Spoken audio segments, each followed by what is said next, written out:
Hi there. Did you think that a cowboy's life in the Wild West was all about freedom, romance, adventure, and endless horizons?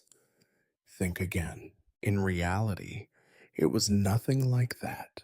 Just hard days, endless filth, cold, sickness and death, constant exhaustion, and loneliness. But before you get comfortable, make sure to like this video and subscribe to the channel. Let me know in the comments what city you're watching from and what time it is where you are. I'm really curious to see who's joined us. All right, now get comfortable. We're about to begin. You wake up shivering. Your body aches, but you are not surprised. You are lying on a rough wooden board that passes for a bunk. If you are unlucky, you are just on the packed earth. Your blanket, thin and never quite dry, stinks of mildew and sweat. You have been wearing the same set of clothes for so many days that you have lost count. You tell yourself it might be 10 days, but you know it is probably more. Your hat, once new, is just a shapeless, greasy lump you clutch to your chest like some talisman against the chill. Your first sensation every morning is the cold. It sneaks under your skin and nestles deep into your bones. There is no fire left from the night, only the gray suggestion of old ashes in the hearth. Your hands are numb and your boots are stiff, still wet from yesterday's fording of a muddy creek. You try to wriggle your toes, but they do not move. You make a note to check for frostbite, a regular ritual by now. You listen for a moment. The other men are snoring, coughing, muttering in their sleep. One of them is talking to his dead mother again. Another, older, is scratching himself with the desperation of someone who has stopped hoping for relief. You notice, with the resignation of habit, that you itch as well, lice, fleas, and other little tormentors that have made a permanent home of your scalp and your shirt collar. Eventually, someone groans and sits up. That is the signal. The day does not start because of any clock, but because one man gives up trying to sleep. You sigh, swing your legs over the side, and stagger to your feet. Your knees pop. Your back is already sore, and you have not even begun to work. Breakfast is exactly what you expect. Disappointment served lukewarm. The cook is a thin, grim figure who hates you all and shows it by his attitude and the way he ladles out the food. He offers each of you a scoop of cold beans, a crust of bread that threatens to break your teeth, and a tin cup of coffee so weak you can see the bottom. If you are lucky, it is not full of grounds or dead flies. The cook tells you that real cowboys do not complain, but you suspect even real cowboys would trade their spurs for something that tasted better than boiled socks. There is no talking over breakfast. The only sounds are chewing, slurping, and the occasional fart. You look around at the men, tired, haggard, all of them half starved. No one meets your gaze. The room smells like old sweat, horsehair, and the faint tang of despair. After breakfast, you go outside, teeth chattering. The wind whips across the prairie, cutting through your clothes as if they are not there. You spit and watch the saliva freeze on your boots. The sun is not up yet, and you wish it never would be. Another day is beginning, and you already know exactly how it will go badly. But you saddle up anyway because you have no choice. You chose this life, or it chose you. It is hard to say.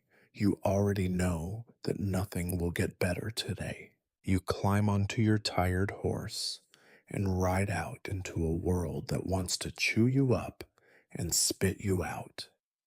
The best you can hope for is to make it through the day with all your fingers and toes still attached. And so your morning begins, as it always does, with hunger, cold, dirt, and the creeping realization that no matter what anyone says about freedom and adventure, the only thing truly wild about the West is how thoroughly it tries to break you. You might think that after such a glorious morning, the day could only improve.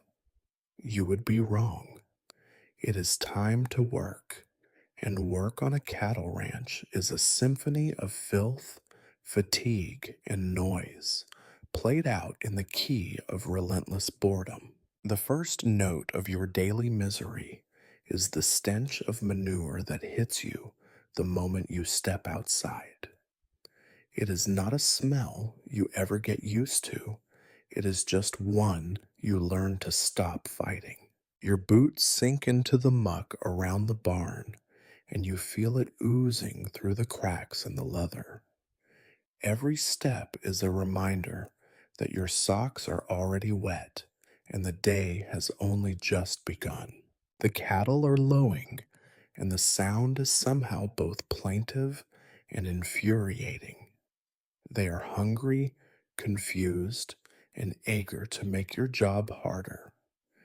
A smarter man might wonder why you do not hate the cattle, but you know you do. They are stupid, stubborn, and each one weighs more than a dozen of you put together.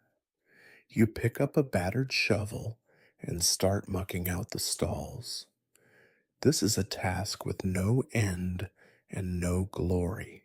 The manure is not just manure, it is a paste made of dung, straw, old food, and the remains of whatever small animals got too close during the night. You discover, as you do every day, that your sense of smell is both a curse and a privilege lost to time.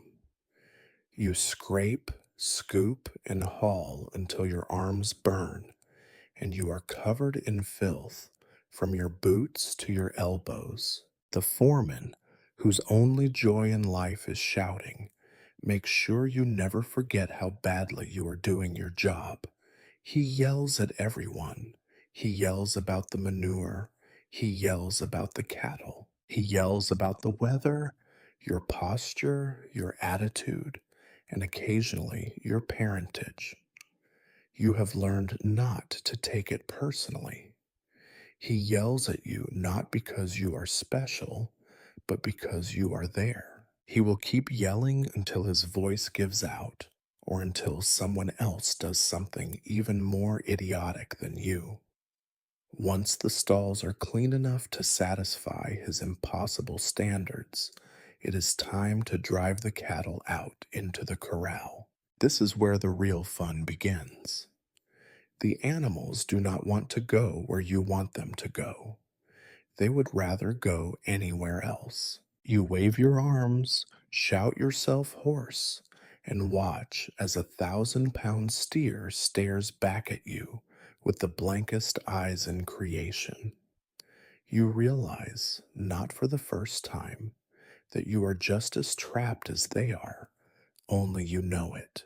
Dust hangs in the air like a physical thing, settling into every crease of your skin, every fold of your clothes, every corner of your mouth. When you cough, it tastes like the floor of the barn and feels like sandpaper scraping your throat. The sun has barely cleared the horizon, and already you are sweating. You try not to think about how much worse it will be by midday. There is always a fight. Sometimes it is between two bulls. Sometimes it is between two cowboys. Often it is just you versus your own temper. Today it is the cattle. One steer breaks away, and you have to chase it down on foot, cursing the entire way. You dodge hooves, horns, and cow pies. You wonder if anyone has ever died of sheer frustration.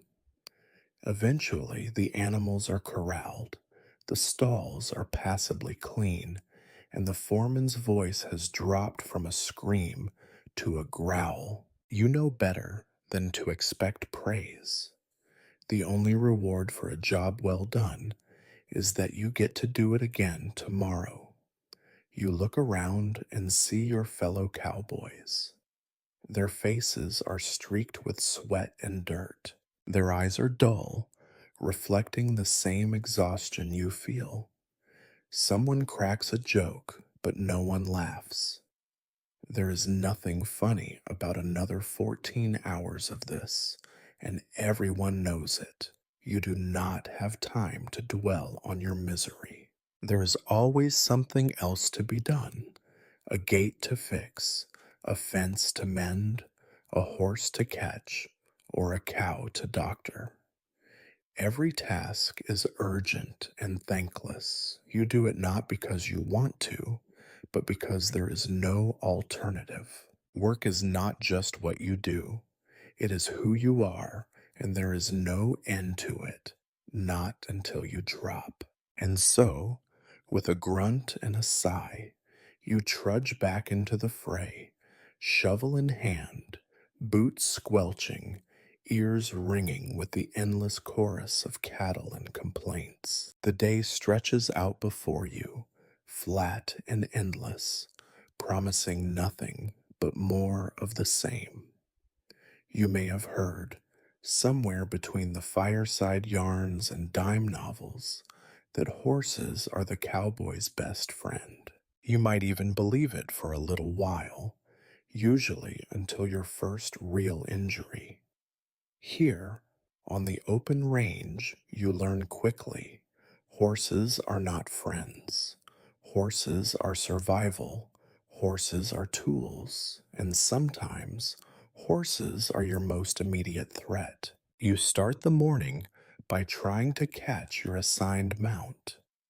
The horses know what is coming, and they want no part of it. They are smarter than cattle, and sometimes smarter than you, at least when it comes to avoiding hard work. You move slowly, talking low, hat in hand, but it does not matter.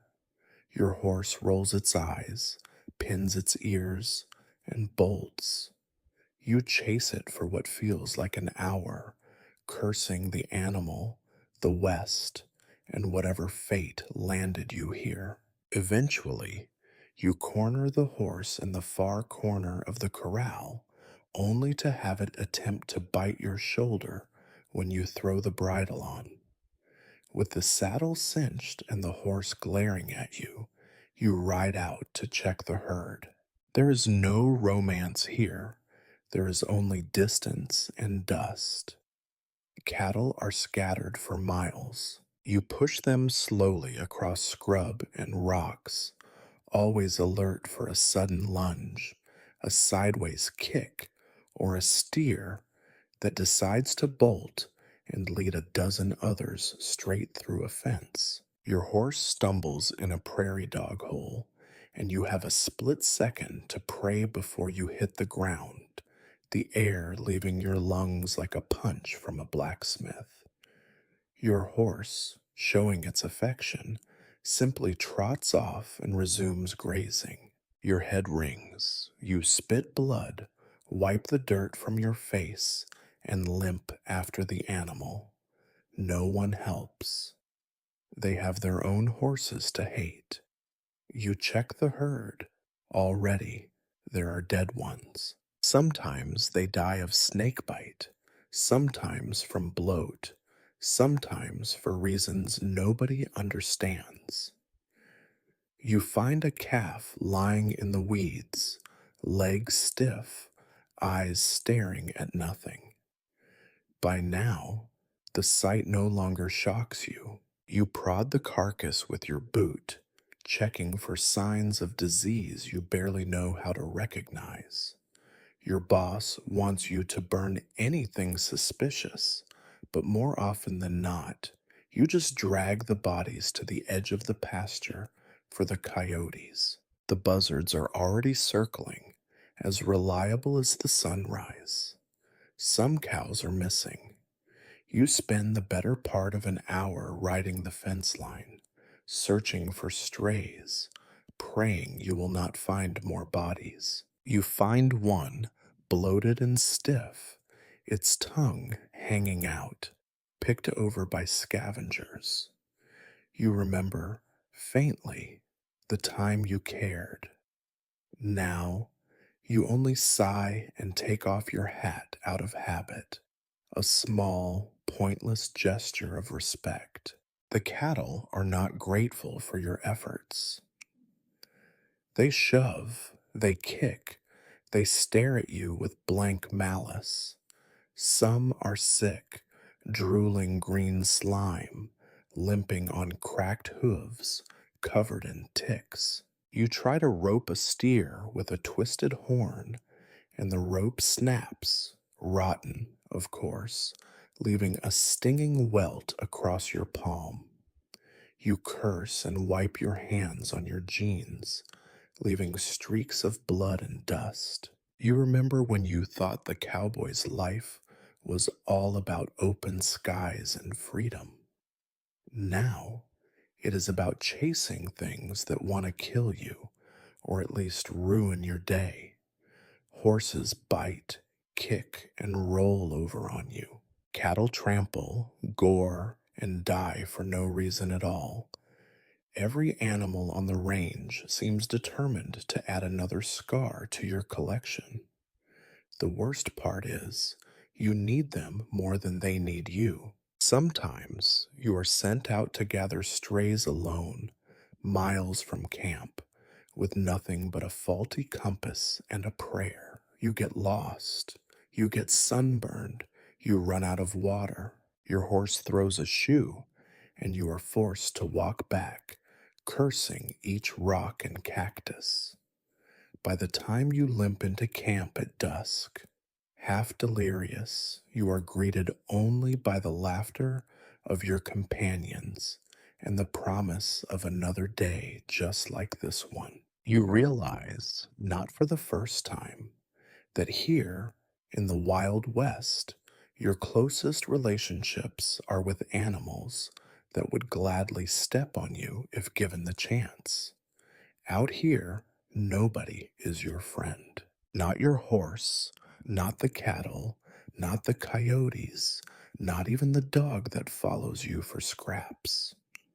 Every living thing is struggling to survive, and most days you are just barely winning that struggle. So you do what you always do: spit, wipe the sweat from your brow, and get back to work. You do not expect gratitude from man or beast. The best you can hope for is another day survived, another night with all your bones intact, and maybe, just maybe, a horse that does not try to kill you before breakfast. You once believed that nature was a kind mother, or at least a neutral force. Living on the open range, you learn quickly that the weather is your most reliable enemy. Each day dawns with a new threat, and often you get more than one. The land offers no comfort. The sky offers only new a form of misery. Some mornings you wake to ice crusted on your saddle and frost biting the tips of your fingers.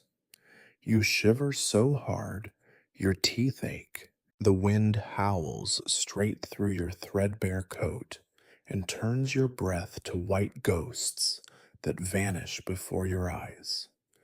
You try to light a fire, but the matches are damp, and your hands are so numb you fumble every attempt. Eventually, you warm up, but only by swinging a shovel, swinging a rope, or chasing stubborn cattle across miles of freezing mud. The cold is a presence, always lurking, never letting you forget that even a short nap in the wrong spot could be your last. The cold is replaced, all too quickly, by heat. By midday, the sun hangs over your head like a sentence passed by an angry god. Your hat does little. Sweat soaks your shirt and stings your eyes. The dust rises with every step, coating your skin until you look like you have been dipped in pale flour. The cattle pant and bunch together, desperate for shade that does not exist. Your canteen grows lighter with every swallow, and there is never enough water for man or beast. When it is hot, the world shrinks to an endless shimmer. Mirage lakes appear on the horizon, mocking your thirst. Sometimes you pass the time counting cracks in the earth. Other times you count the days since the last real rain and try not to think about how many are left until the next. Your lips crack and bleed. Your nose peels. Your tongue feels swollen in your mouth. You try not to think about the stories you have heard, the ones about men found dead beside their horses, skin burned black, mouth filled with dust. If you are lucky, the weather only tries to kill you one way at a time. Often, though, it does not bother to choose. Thunderheads build on the horizon in the late afternoon, rolling in like dark bruises. The sky turns a sickly green, and you know what is coming. You scramble to gather the cattle before the storm hits, yelling over the rising wind, cursing the cows that always seem to know how to break a fence just when you need them to stand still. The storm arrives all at once. Rain falls sideways, driven by wind strong enough to knock you off your feet. Lightning forks the sky and splits trees to splinters, so close you smell the scorched wood. The thunder is not a sound, it is a physical force rattling your bones and making the cattle go wild. You chase them, losing your hat, losing your sense of direction, losing your temper. Mud soaks through your boots and sucks at your steps. When the rain stops, the world is one big puddle, and everything you own is wet for days. Sometimes the rain does not come for weeks or months. Drought sets in like a siege. The grass turns brittle and yellow, crumbling to dust under the hooves of 100 restless cattle. Water holes shrink to muddy pits. You ration what little you have, doling it out to horses, cattle, and finally, yourself. The cattle grow thin, their bones jutting through their hides. You dig new wells, but more often than not, you hit nothing but rock. When drought gets bad, every living thing is a rival. Coyotes skulk at the edges of the herd, desperate for a meal. Birds pick at dead cattle before you can drag the carcasses away. You watch the clouds every evening, praying for rain, and curse the clear sky when your prayers go unanswered. You learn to hate the blue of the sky, the relentless cheerfulness of the sun, the way the horizon always promises something better and never delivers. Some nights, a storm will blow up so fast and so violent you think the world might end. The tent rips from its stakes and disappears. The wind is a living thing, clawing at your face and stealing the breath from your lungs. You wrap yourself in a wet blanket and hope the storm does not carry you away. If it does, you hope you land somewhere softer than this cursed prairie. It is not just storms, rain, or heat. There are dust storms that blind you, sand that grinds in your teeth, sudden drops in temperature that leave you shaking for hours, and always, always the wind, which never stops and never cares how tired you are. Weather is not just part of life here, it is the main event. It sets the rules, deals the punishment, and keeps the score. You know that you are losing, but the game never ends. You get up each morning and face it again, knowing full well you are no match for what the sky has planned. All you can do is endure and hope that, for one day, the land decides to let you live. No one talks about safety on the open range. Safety is something for people who can afford to stop and think. And out here, thinking too long only gets you left behind. You come to realize very early that if something happens to you, an accident, an injury, a sudden and mysterious pain in your chest, there is a very good chance no one will even notice until you fail to show up at supper. Out here, you are responsible for keeping yourself alive, and you quickly discover just how little you know about that. The equipment you use is not so much well worn as it is waiting to fail. The ropes are old and frayed, stiff with age, and the sweat of 100 hands before yours. Saddles creak ominously, and sometimes the leather splits when you swing up, sending you crashing down with all the grace of a dropped sack of potatoes. If your boot gets caught in the stirrup, you will be lucky to limp away. If you fall wrong, you might not get up at all. It is the same with everything. Fence wire is barbed and rusted. Nails stick out of planks at angles you never see until they are embedded in your flesh. The only first aid kit is a rusty tin full of mystery powders and a bottle of cheap whiskey. If you cut yourself, you pour the whiskey on the wound, grit your teeth, and hope for the best. If you break something, you tie a splint with whatever is handy, a stick, a broken fence slat, maybe a piece of your belt, and you keep working. Nobody is coming to save you because everyone else is just as busy trying not to die. Most accidents do not make good stories. You slip in the mud and twist your ankle. You slice your hand open fixing a fence. A steer kicks you in the ribs when you are not looking. Once, you watch a horse rear up and come down right on top of a young hand, crushing his leg. The foreman tells him to walk it off. There are no doctors here, only other cowboys with dirty handkerchiefs and advice that ranges from ignore it to drink more whiskey. If someone gets really hurt, you put him in a wagon and send him to town. If the wagon is not being used for hauling the dead, there is always something new to worry about. Rattlesnakes hide in the tall grass, silent and patient. You hear the rattle only after you have stepped too close.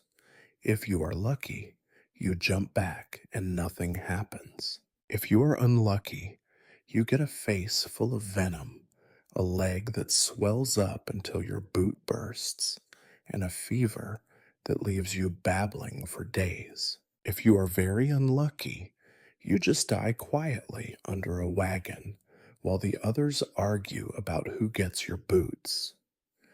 Some cowboys carry old injuries like badges of honor, crooked fingers, sunken eyes, permanent limps. One man has a scar from his ear to his collarbone where a bull caught him with a horn. Another has a nose that has been broken so many times it points east while he is facing north. Everyone you know is missing at least part of a finger or has a bad tooth that throbs every time the wind changes. There is no glory in these wounds. There is only inconvenience and pain. You learn quickly that the land itself is as dangerous as the animals. Prairie dog holes break horses' legs, and sometimes yours. A sudden storm will spook the herd, sending cattle stampeding over anything in their way. Fire is always a threat, turning dry grass into a wall of death faster than you can run. You know of a man who fell asleep with his boots too close to the fire, only to wake up with his feet in flames. No one forgets the smell. At night, you check your body for fresh wounds. Sometimes you do not remember getting them. Your shins are purple and yellow from running into things in the dark. Your hands are covered in blisters, calluses, and new cuts. There is always dirt under your nails, no matter how hard you scrub. You do not bother to complain. Everyone is in the same condition, and nobody cares. Sometimes, in the dark, you wonder how many cowboys are buried out here, with nothing but a pair of boots to mark the spot. Men disappear, horses bolt.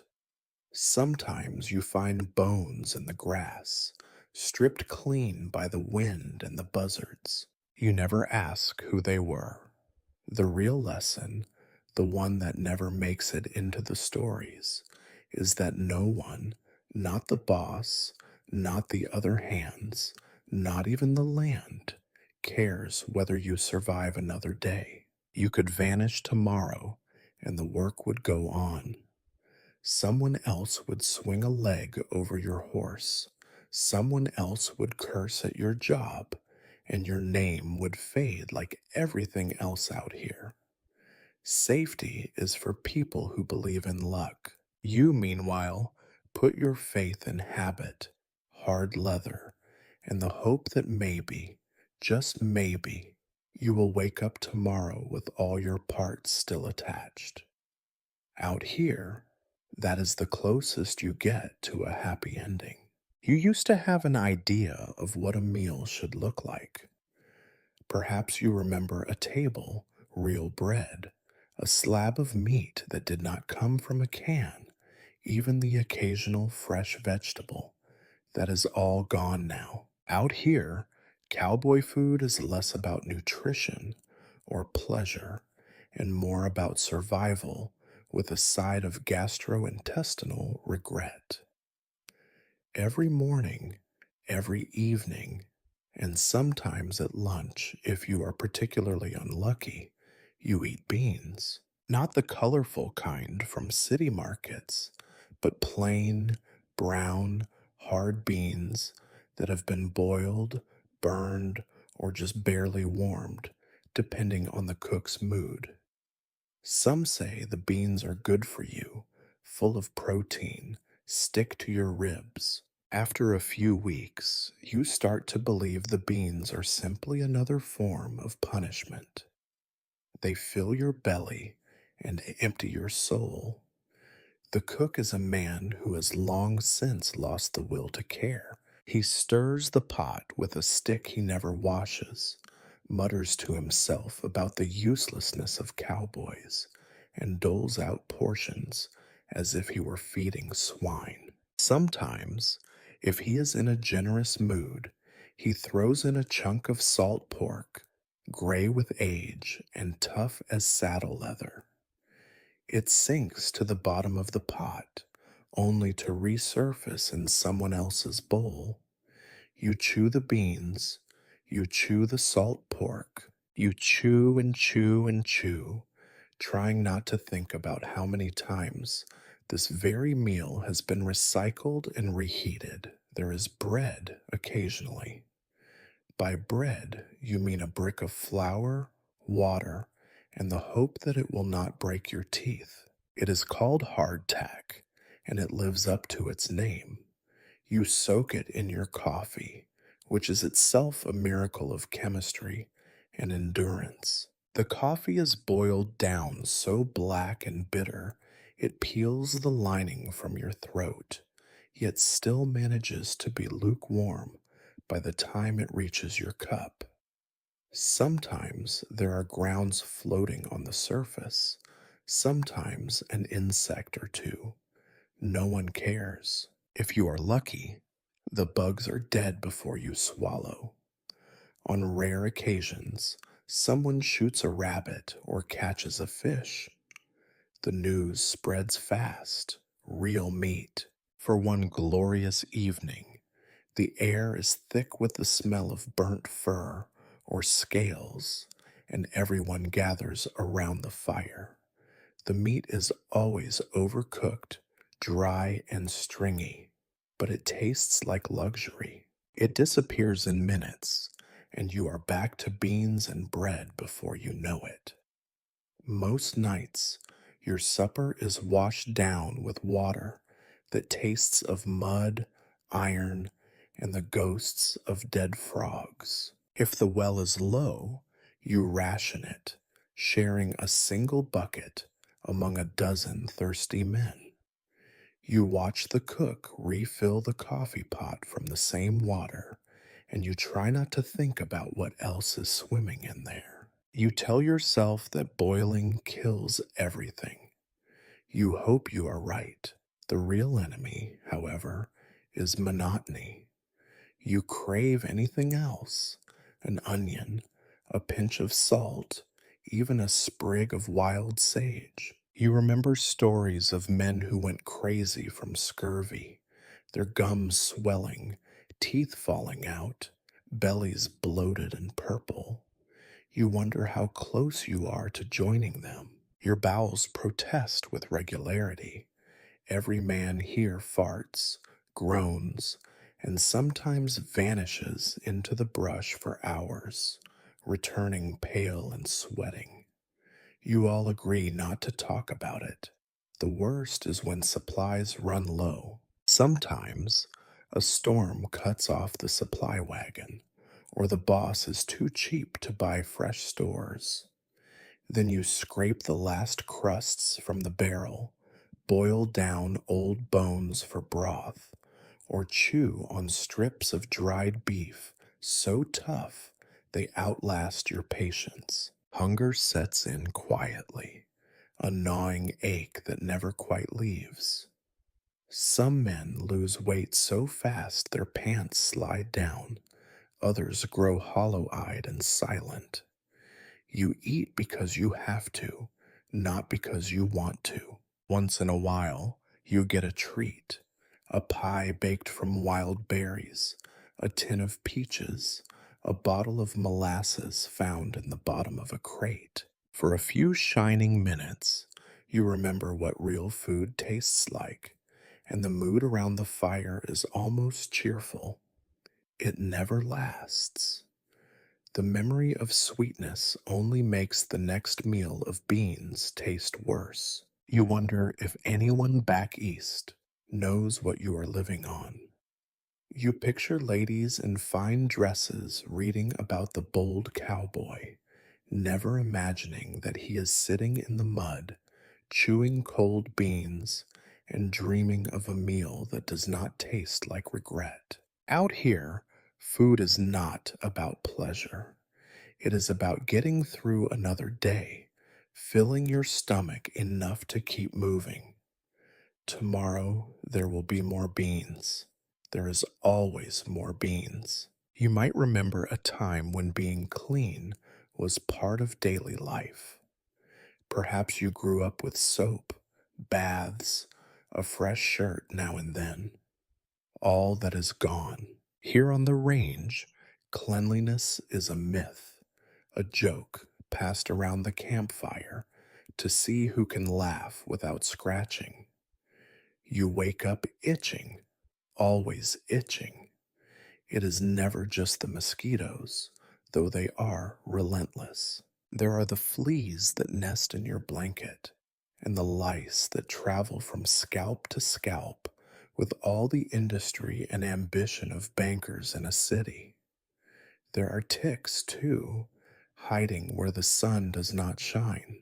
You find one and flick it away, then discover another, already feasting on your calf. Out here, parasites are your most loyal companions. Washing, in theory, is simple. In practice, it is nearly impossible. The only water is meant for drinking, and it is rationed by the barrel. You save what little you can spare for the occasional splash on your face. If it rains, you try to stand in it, arms wide, tongue out, pretending for a moment you are clean. But even the rain turns the ground to mud, and you finish dirtier than you began. Soap is a rarity, a luxury item that disappears fast. Sometimes the cook hoards a sliver and uses it to wash his pans, grinning as the rest of you grumble. When you do get soap, it is homemade, a harsh yellow cake that smells like pig fat and burns your skin. You use it anyway, scrubbing until you are red, but you never quite get the grime out from under your nails or the ring of dirt from around your neck. Your shirt is stiff with old sweat, your trousers stained with mud, grease, and things best not examined too closely. Every night you shake out your blanket and watch the fleas scatter. You pick lice from your seams, crush them between your thumbnails, and try not to imagine how many more are hiding in your hat. The other cowboys do the same, in silence or with muttered curses. You know who has it the worst. He is the one scratching his ribs in public, unashamed. Out here, shame goes the way of comfort. Baths are legends, reserved for the few times you reach a river deep enough to wade in. The water is always cold, always full of mud and weeds, and usually claimed by the cattle before you arrive. You strip down and plunge in, howling at the cold, scrubbing at your skin with handfuls of sand. When you climb out, you are cleaner, but never clean. By sundown, you are just as filthy as you were that morning. You lose track of the last time you wore truly clean clothes. Every shirt you own is patched and threadbare, every pair of socks full of holes. Your boots are stiff with old sweat and manure, and sometimes you think you can feel things crawling in them that are best left unnamed. The smell of your own body is overwhelming, a mix of old sweat, horsehair, leather, and the faint, sharp tang of fear. There is a unique shame in realizing that you smell no worse than anyone else. The air around the camp is thick with the odor of unwashed men, horses, and the ever present manure. You stop noticing after a while, or you pretend you do. Sometimes, when a new man joins the crew, freshly arrived from the city, you see him gag at the stench. Within a week, he fits right in. Illness is another companion. Without proper hygiene, coughs linger, wounds fester, and strange rashes bloom in hidden places. You watch men scratch until they bleed, then keep scratching. You hear the old hands talk about prairie mange and cowboy boils. No one bothers with a doctor, even if one could be found. You dab some whiskey on the worst spots and hope for the best. Night brings no relief. The lice are active, crawling from scalp to collar, finding new places to feed. The fleas wait in your bedding. Sometimes you dream of soaking in a hot bath, soap everywhere, clean sheets, and a breeze that smells of nothing but grass. Then you wake up, reach for your hat, and scratch your scalp until you bleed. You wonder if you will ever be clean again. The thought fades as the day wears on. Out here, filth is not just normal, it is survival. Dirt protects your skin, hides your scent from bugs, gives you something in common with every other man on the range. When you return to town, if you return at all, you are surprised by the looks you get, by the way people step away from you in the street. You do not care. Cleanliness is for people with the time and water to waste. Out here, you trade both for another day alive, scratching all the way to the grave. You might have believed the stories, the ones where cowboys bed down under a sky full of stars, the fire crackling, the prairie stretching endless and peaceful around them. Perhaps you pictured yourself lying back in the grass, hat over your eyes, sleeping soundly with your boots off, and the night full of adventure. You can only laugh at those stories now, and you do, sometimes, a dry, bitter laugh, because you know that sleeping outdoors is an act of pure suffering dressed up as poetry. Each evening, after a day of filth and pain, you look for a patch of ground less miserable than the rest. The choices are as follows: rocks, mud, prickly grass, or, if it has rained, a mixture of all three. Sometimes you are lucky, and there is a half dry spot under the wagon if you do not mind the spiders and the constant threat of a leaking barrel. Usually, you just find a patch that is less wet than the others and call it home for the night. You unroll your bedroll, which is stiff from last night's dew, last week's rain, and last month's mud.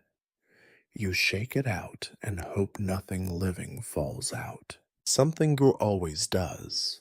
A beetle, a spider, once a scorpion, which you remember with particular clarity. You try not to think about what is crawling around you in the dark. If you have a blanket, you wrap yourself in it, but it is never quite enough. The cold seeps through everything: blanket, coat, skin, and bones. The wind, when it blows, slices through you like a knife made of ice. Sometimes the weather is clear and you look up at the stars. There are millions, each one colder than the last. The moon is bright, which is good for seeing, but bad for sleep. Every shadow on the ground becomes a coyote, every noise in the brush a rattlesnake. The men snore all around you, a chorus of misery, punctuated by coughs, groans, and the occasional muttered curse. Someone always has nightmares, and you know his story: fever, loss, bad water, a wound that never quite healed. You listen until you fall asleep yourself, hoping that your dreams are kinder. Then there are the insects. Mosquitoes, relentless and invisible, swarm your face and hands. You pull your hat down and wrap your scarf higher, but they find you anyway. The bites itch until the morning, Then the itching is replaced by new bites. The ants are worse. They climb up your boots, into your socks, find their way to the softest parts of your body. There is no dignity in how you flail and curse, trying to chase them out from places they never belonged. On nights when it rains, misery doubles. You wake up soaked, shivering, your bedroll sodden, and the fire a memory of smoke. If there is thunder, you spend the night counting the seconds between flash and boom, measuring the distance from the storm, and wondering if your luck will hold out. Sometimes it does not. Lightning strikes nearby, close enough to feel the hair on your arms stand up, and the cattle scatter in a panic. You chase them in the dark, tripping over rocks and roots, soaking wet and furious. You might think, after a day of this, that dawn is a relief. It is not.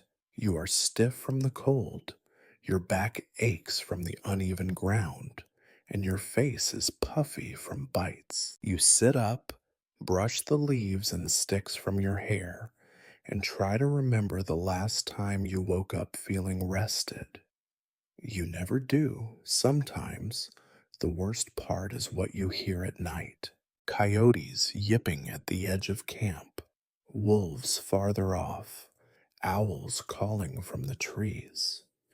You hear cattle lowing, horses whinnying, and always the wind whispering promises it never keeps. There is always the chance of snakes, too. More than one man has woken with a rattler curled beside him, seeking warmth.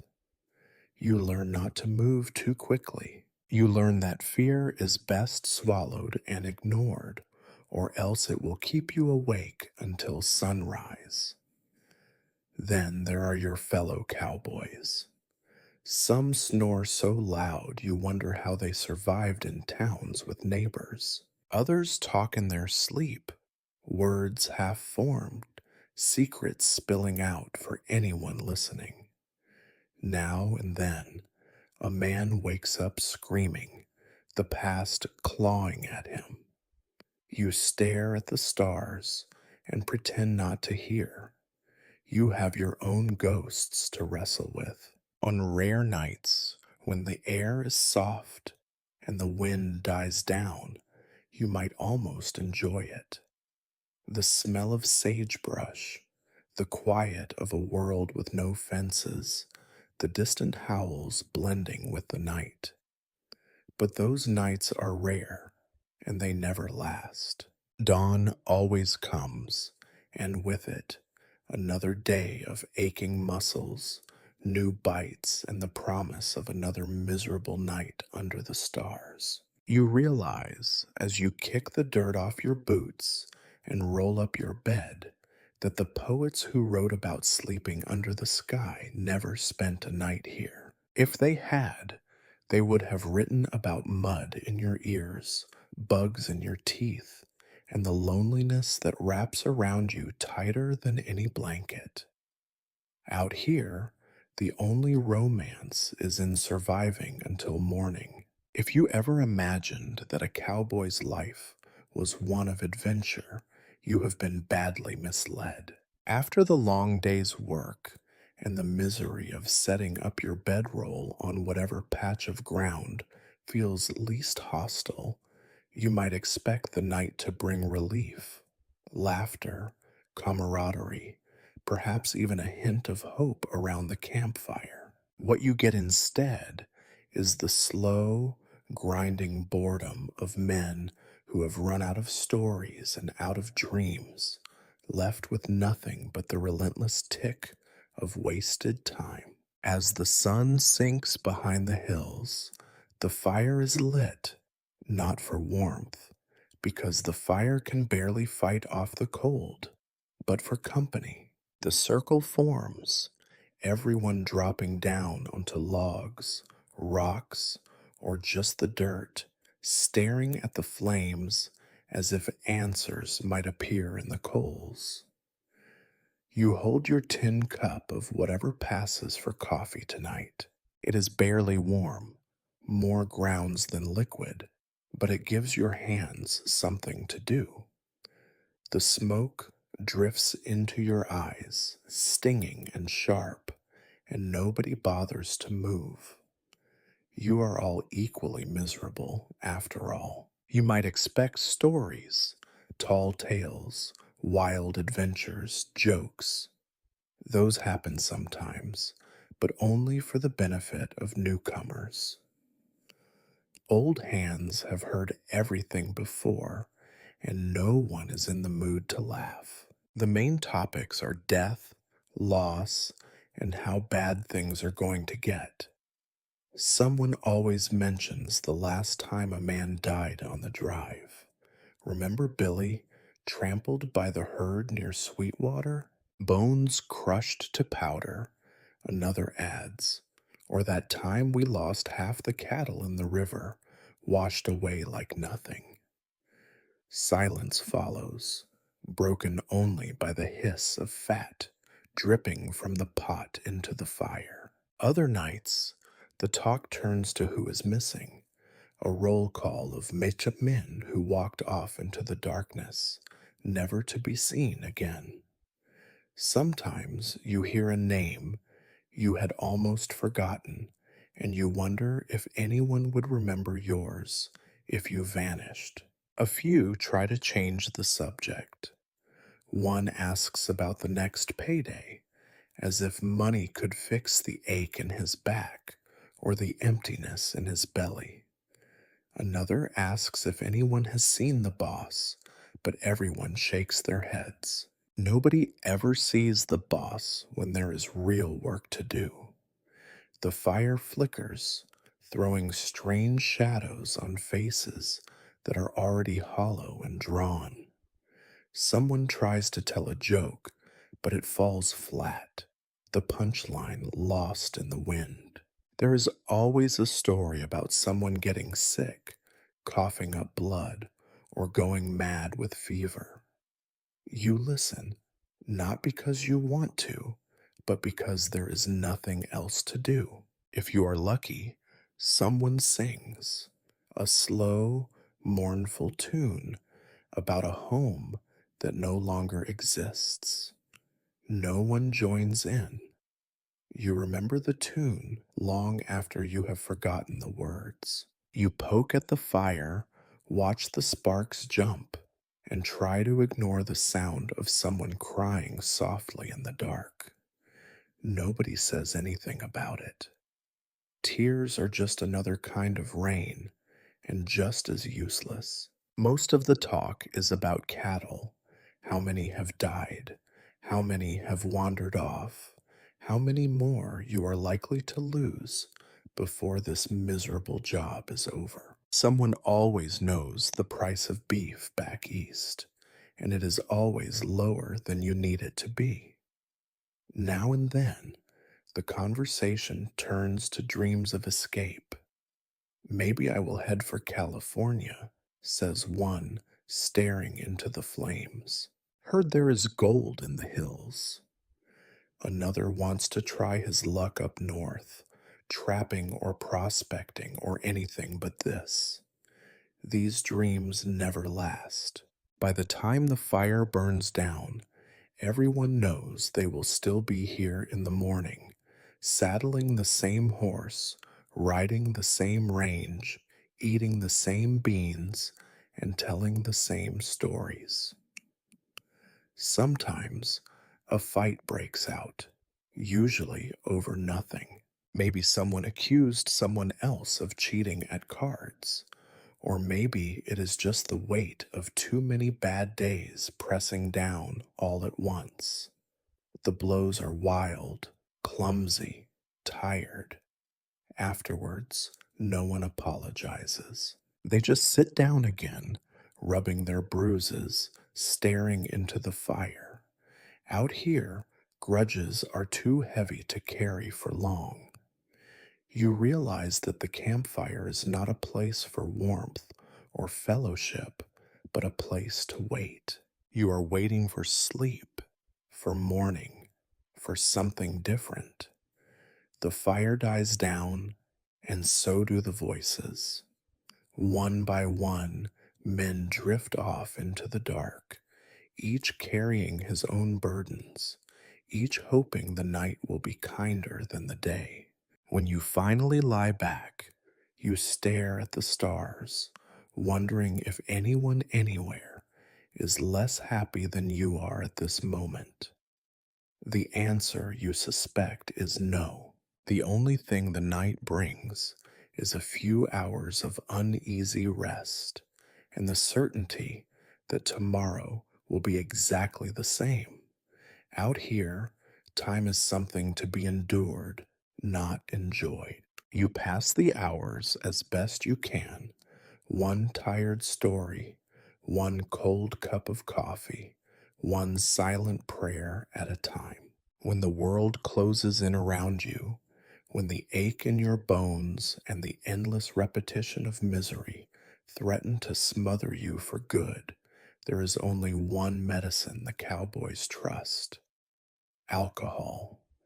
Out here, whiskey is not just a drink. It is the only comfort you have, the closest thing to a friend, a healer, and sometimes a killer all at once.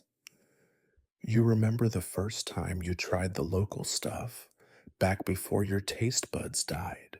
Someone passed you a bottle, dark glass sticky with dust, and you took a swig without thinking.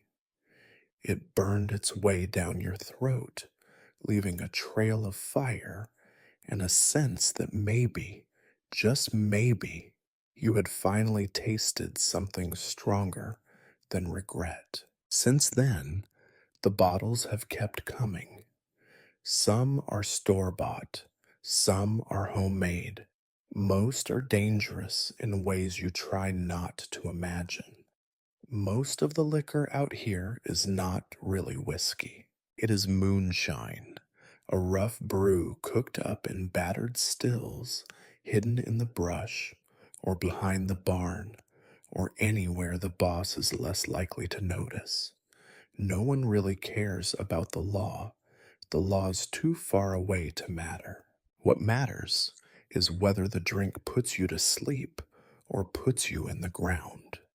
Sometimes it does both. Drinking is a ritual, as regular as sunrise and as necessary as beans. After supper, after the horses are hobbled and the fire is dying, someone always pulls out a bottle. It is passed around with no ceremony. You drink, make a face, cough, and hand it off. The taste is always bad, raw, oily, sometimes tinged with the sharp sting of turpentine or the bitter aftertaste of whatever was left in the barrel before it became your whiskey. Still, you keep drinking. You have seen what happens to men who drink too much, which is to say, every man you have ever known out here. Some get loud, boasting and singing, trying to drown out the sound of their own thoughts. Others grow quiet, staring into the dark, lost in memories they never share. A few get mean.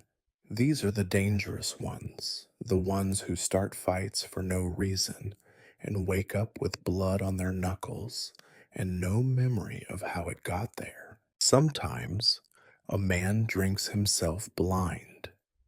It is not a figure of speech. One day, he is squinting at the horizon. The next, he is holding his hand out and tripping over his own boots, eyes clouded and useless. You all know someone who died from drinking bad liquor. The cook tells the story of a fella who went mad, screaming about snakes, then dropped dead before dawn. No one does much to prevent it. Out here, death comes in so many forms that one more hardly seems worth worrying about. The real reason you drink is not to forget, though you might say it is. You drink because it is the only way to make the hours pass. Alcohol numbs the aches in your body and softens the edges of every disappointment. It helps you sleep, or at least helps you not care that you are not sleeping. It makes you laugh at things that are not funny, makes you sing songs you cannot remember the words to, makes you think, for a little while, that things might get better. Some men try to quit. They pour the bottle out, swear off the stuff, claim they will start fresh. It never lasts. The days are too long and the nights too cold, and sooner or later, someone hands them a cup and they take it, grateful and ashamed all at once. You learn to recognize the signs of a new batch of moonshine in camp. The air smells a little sharper. The cook looks happier, or at least less murderous. The men crowd closer together, eager for their turn. You have seen fights break out over the last drops, seen men steal from each other, seen friendships broken and patched over again with nothing but a promise to share the next bottle. Occasionally, the boss cracks down, banning liquor for a week, maybe two. It never works. Someone always knows a place in town, or a traveling salesman with bottles in his wagon. The ban ends with the boss drinking himself under the table, surrounded by the same men he was scolding the week before. You know that drinking will not save you, will not change anything, will not bring back the things you lost, or the people you left behind.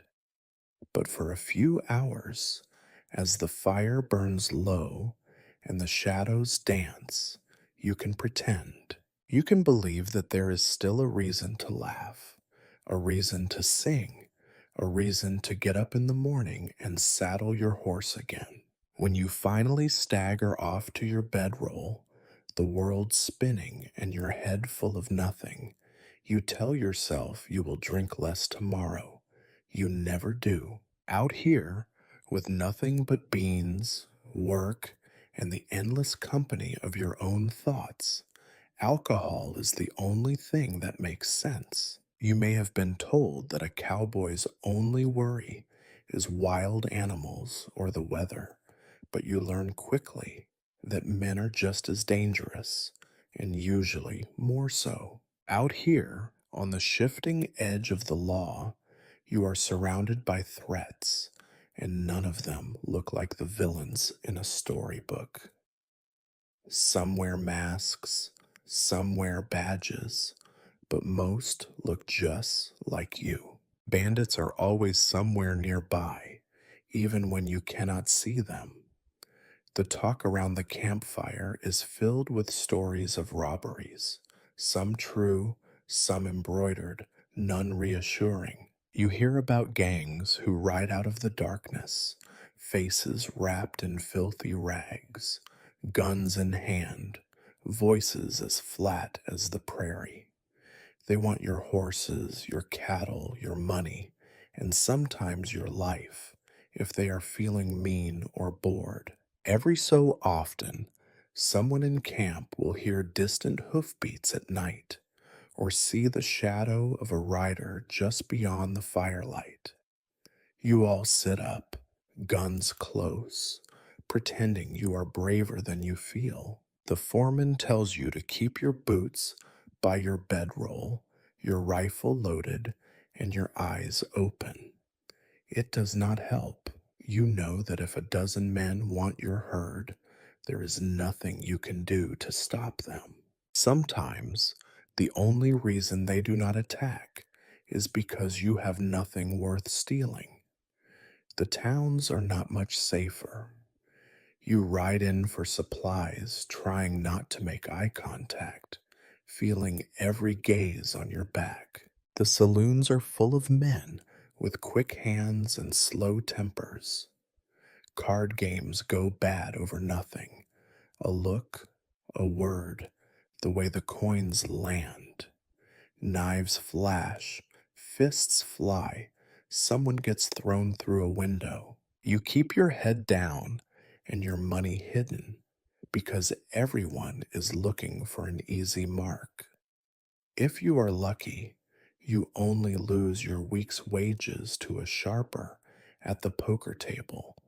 If you are unlucky, you might lose your horse, your boots, or your life. You hear stories about men who vanished after a night in town, their bones found months later in a dry creek bed, pockets turned out, and boots missing. No one ever seems surprised. The worst thieves, though, are often the ones riding with you. Cowboys come and go. Some are honest, most are just desperate.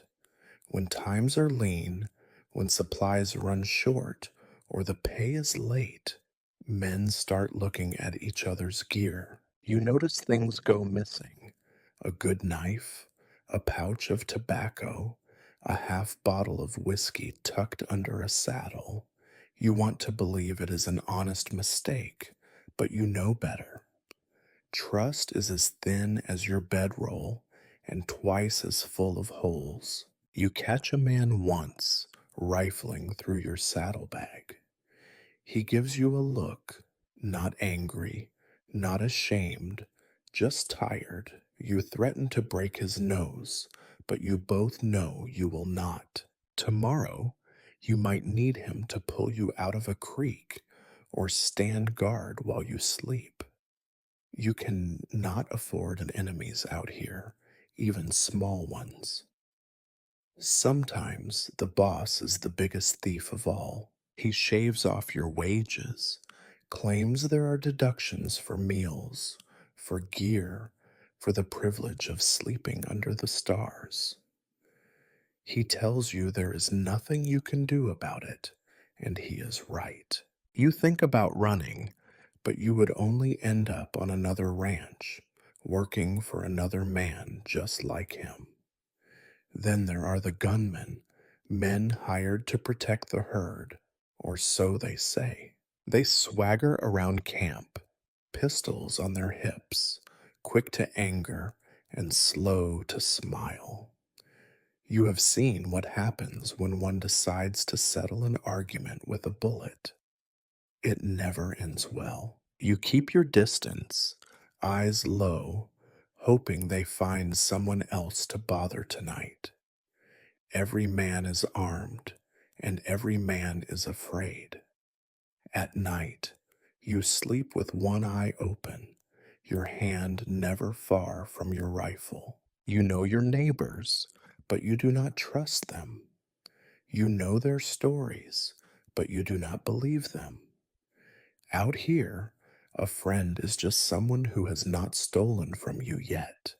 And yet, you keep going. You ride with these men, work beside them, share your beans and your stories and your fears.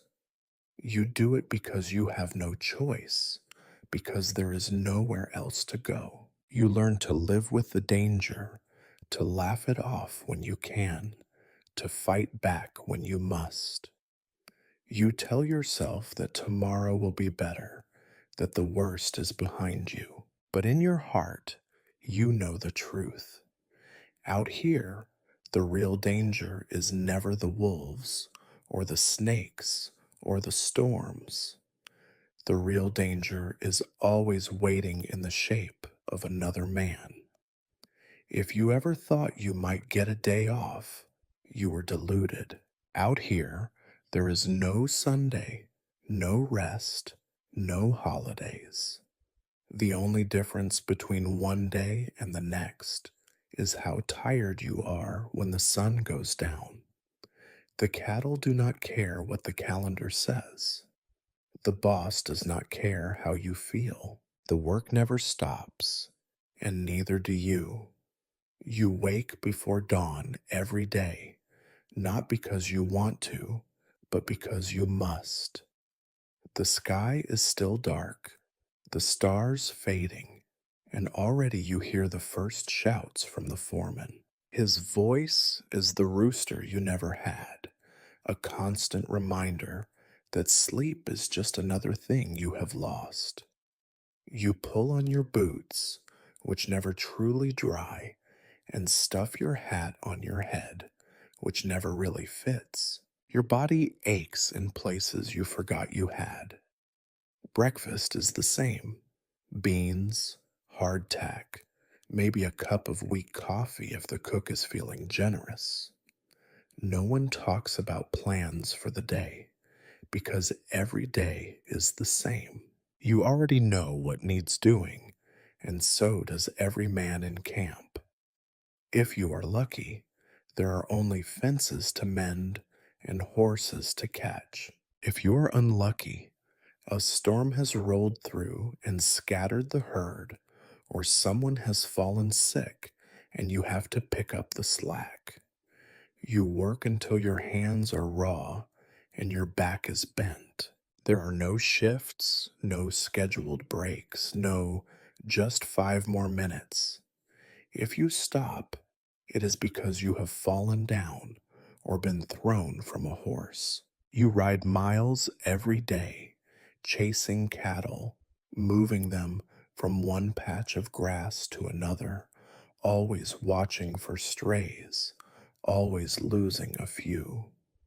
Every task feels like bailing water from a sinking ship. You work as fast as you can, but you never get ahead.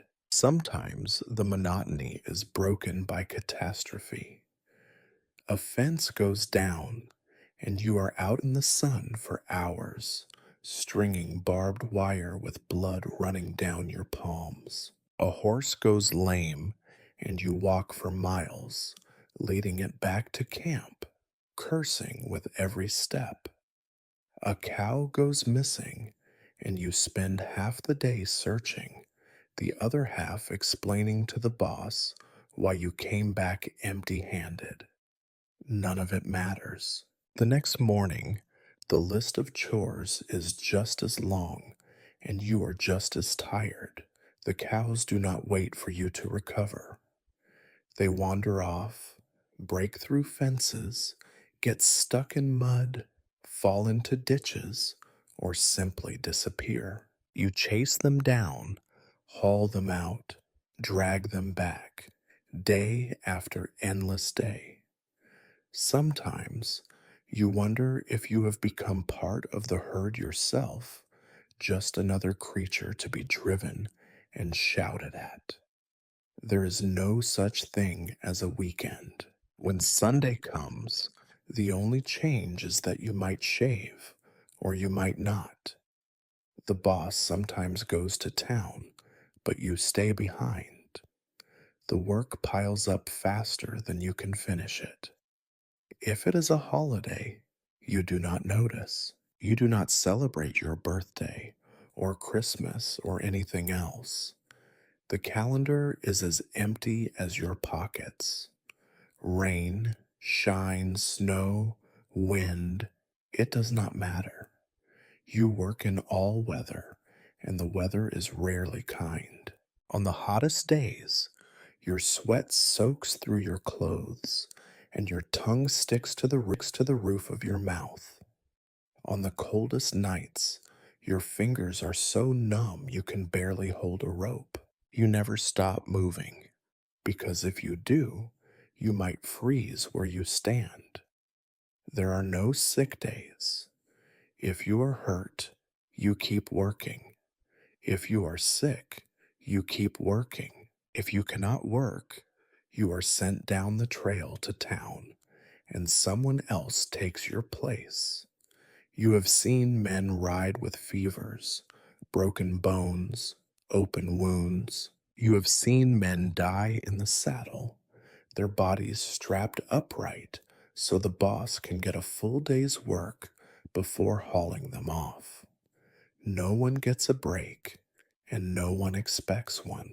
At night, you eat your beans, Stare into the fire and try not to think about the next day. You are too tired to dream, too sore to sleep well, and too stubborn to quit. Out here, work is not a way to make a living.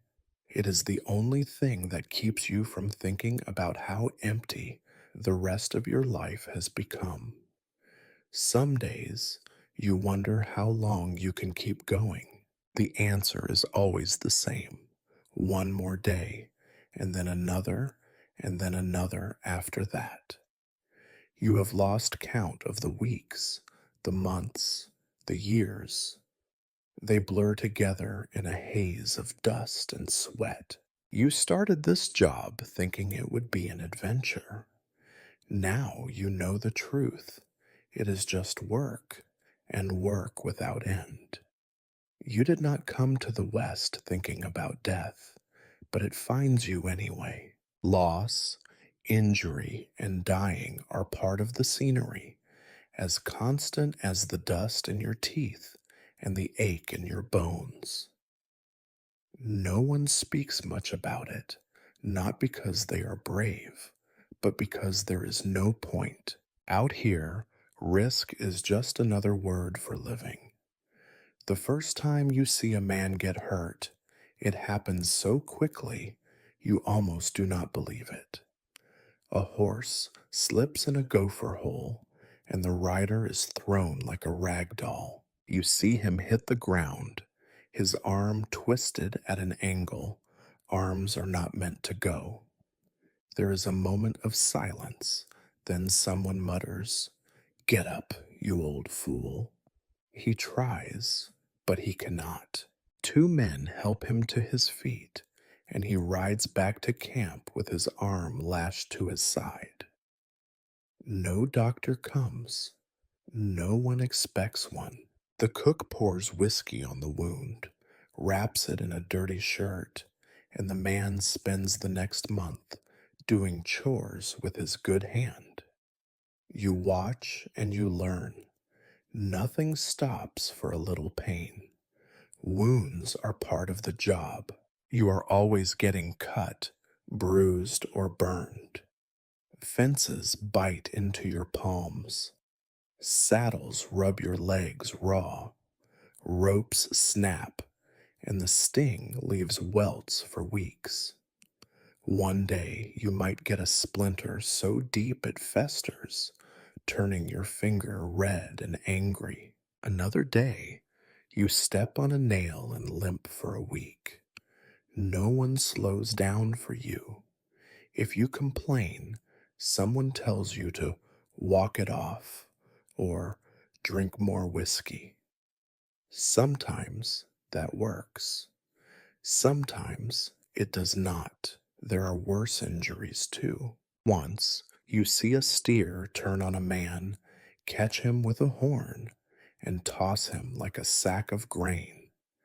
The blood is quick and bright, pooling in the dust. Someone ties a bandana around the wound, but you can tell from the look in their eyes that the man will not make it. He lies in the bunkhouse for 3 days, feverish and mumbling. Then one morning, he just stops. No one says much. Someone digs a hole on the hill, and his name gets crossed off the payroll. You lose cattle, too, to sickness, storms, wild animals, and simple bad luck. One morning, you find a dozen dead in a gully, struck by lightning. Another day, you find bones where a wolf pack got lucky. The boss curses, but you feel nothing.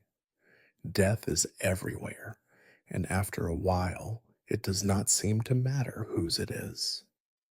Disease sweeps through camp sometimes, silent and merciless. Fever, cough, strange rashes. One man wakes up shivering, and by nightfall he is gone. No one knows what killed him. No one tries too hard to find out. You bury him with the others, mark the spot with a rock, and move on. Some deaths are slow. An old cowboy, tough as rawhide, starts to fade. He loses weight, his hands shake, his voice goes thin. One day, he does not wake up. You find him curled in his blanket, looking small. The rest of you do not say much. You carry him to the hill and fill the hole, each man taking a turn with the shovel. You wonder if anyone will remember him in a month or a year. You doubt it. Danger is everywhere, and it wears 1,000 faces. The land itself wants you gone. The river can sweep you away in a heartbeat. A branch can break your neck. A rattlesnake in your boot. A fire in the grass. A sudden hailstorm. Any of them can kill you before you have time to curse your luck. You check your boots, your gear, your horse every day, but it is never enough.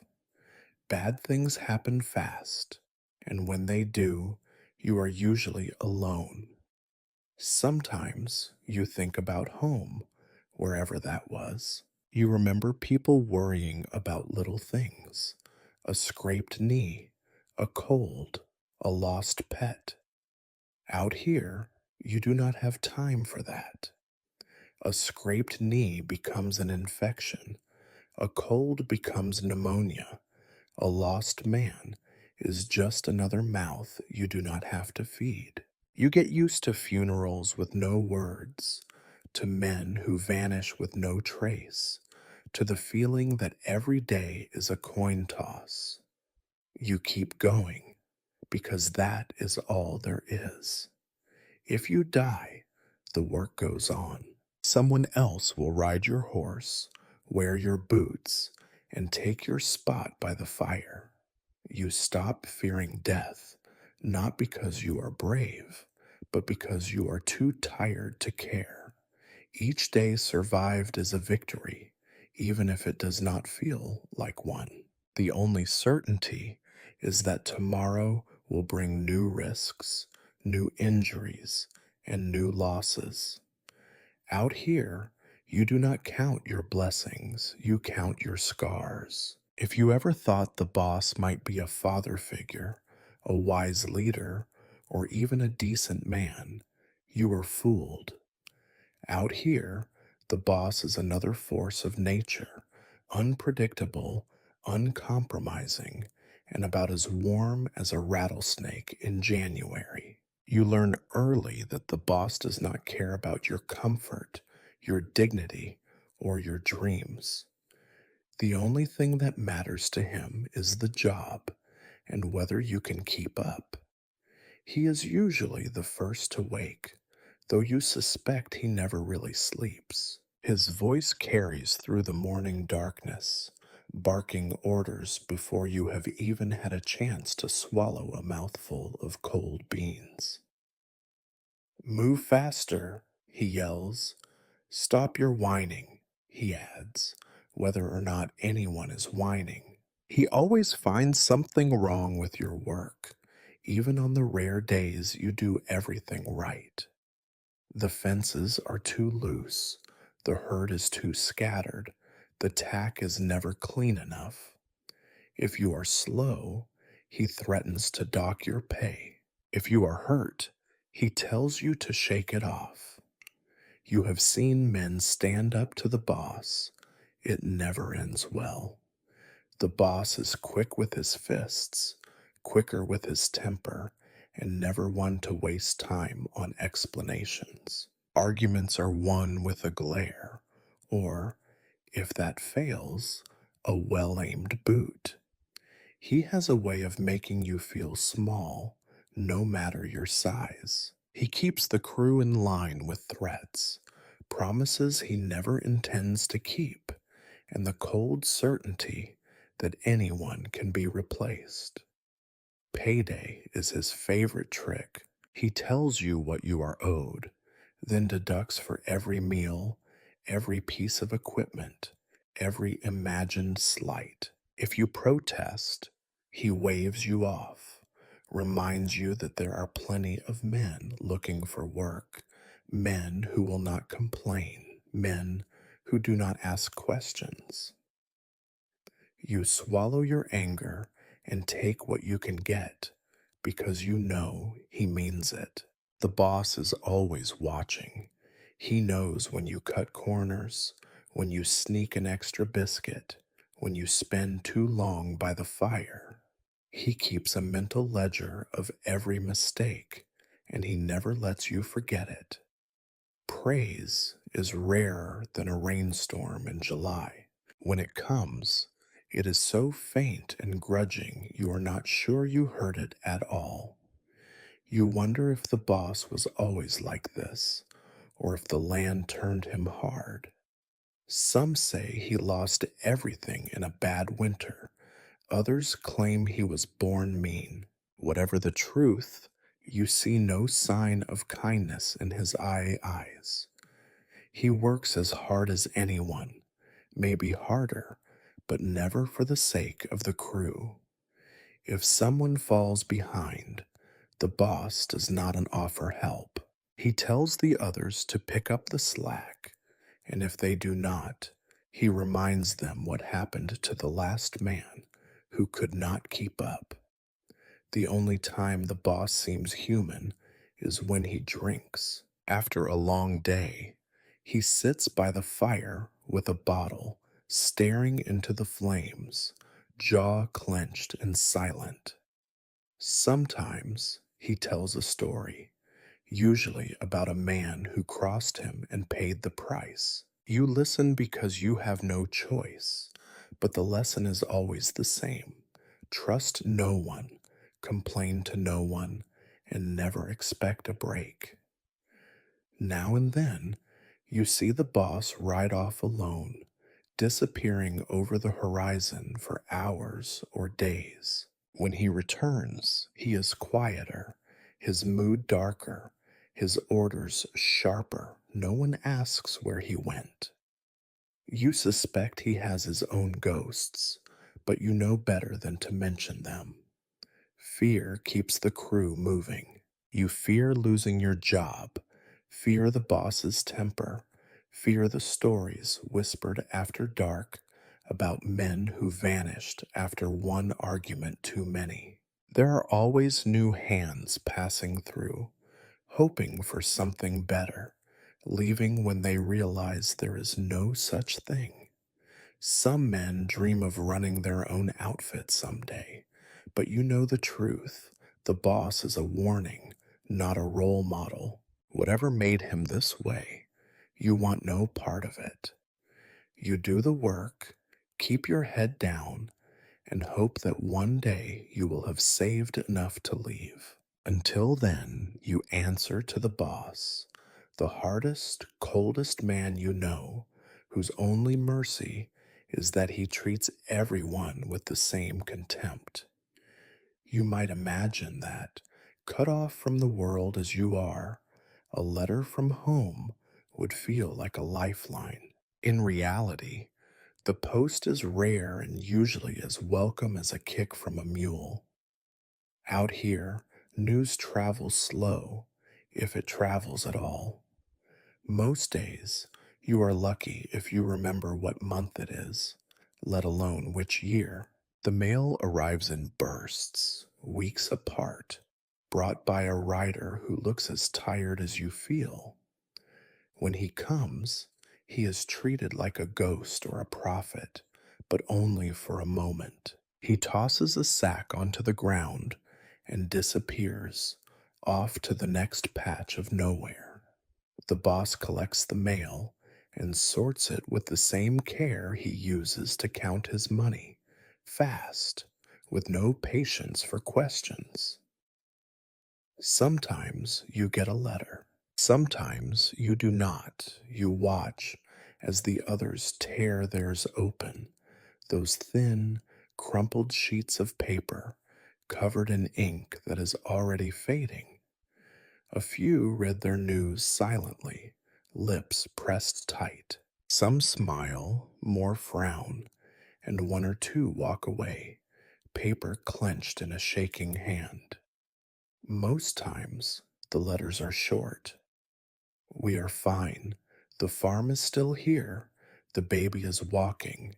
Your father's cough is worse. When are you coming home? They never ask if you are eating enough or sleeping well, or if you still have all your teeth. Perhaps they do not want to know. You get your own letters now and then. The handwriting is shaky. A mother, a sister, someone you used to know. The news is always behind, months old, barely relevant. Someone has died. Someone has moved away. Someone is getting married. You read the words once, then again, trying to feel something. Most times, you fold the letter up and hide it in your bedroll. Other times, you burn it in the fire, watching the words curl away into smoke. There are weeks when no mail comes at all. The weather is bad, or the rider never made it through, or the boss forgot to pay for delivery. News from the world dries up, and the camp shrinks until it feels like you are living on a lonely island, surrounded by cattle instead of water. Occasionally, the boss passes out a newspaper, old, yellowed, with the corners chewed by mice.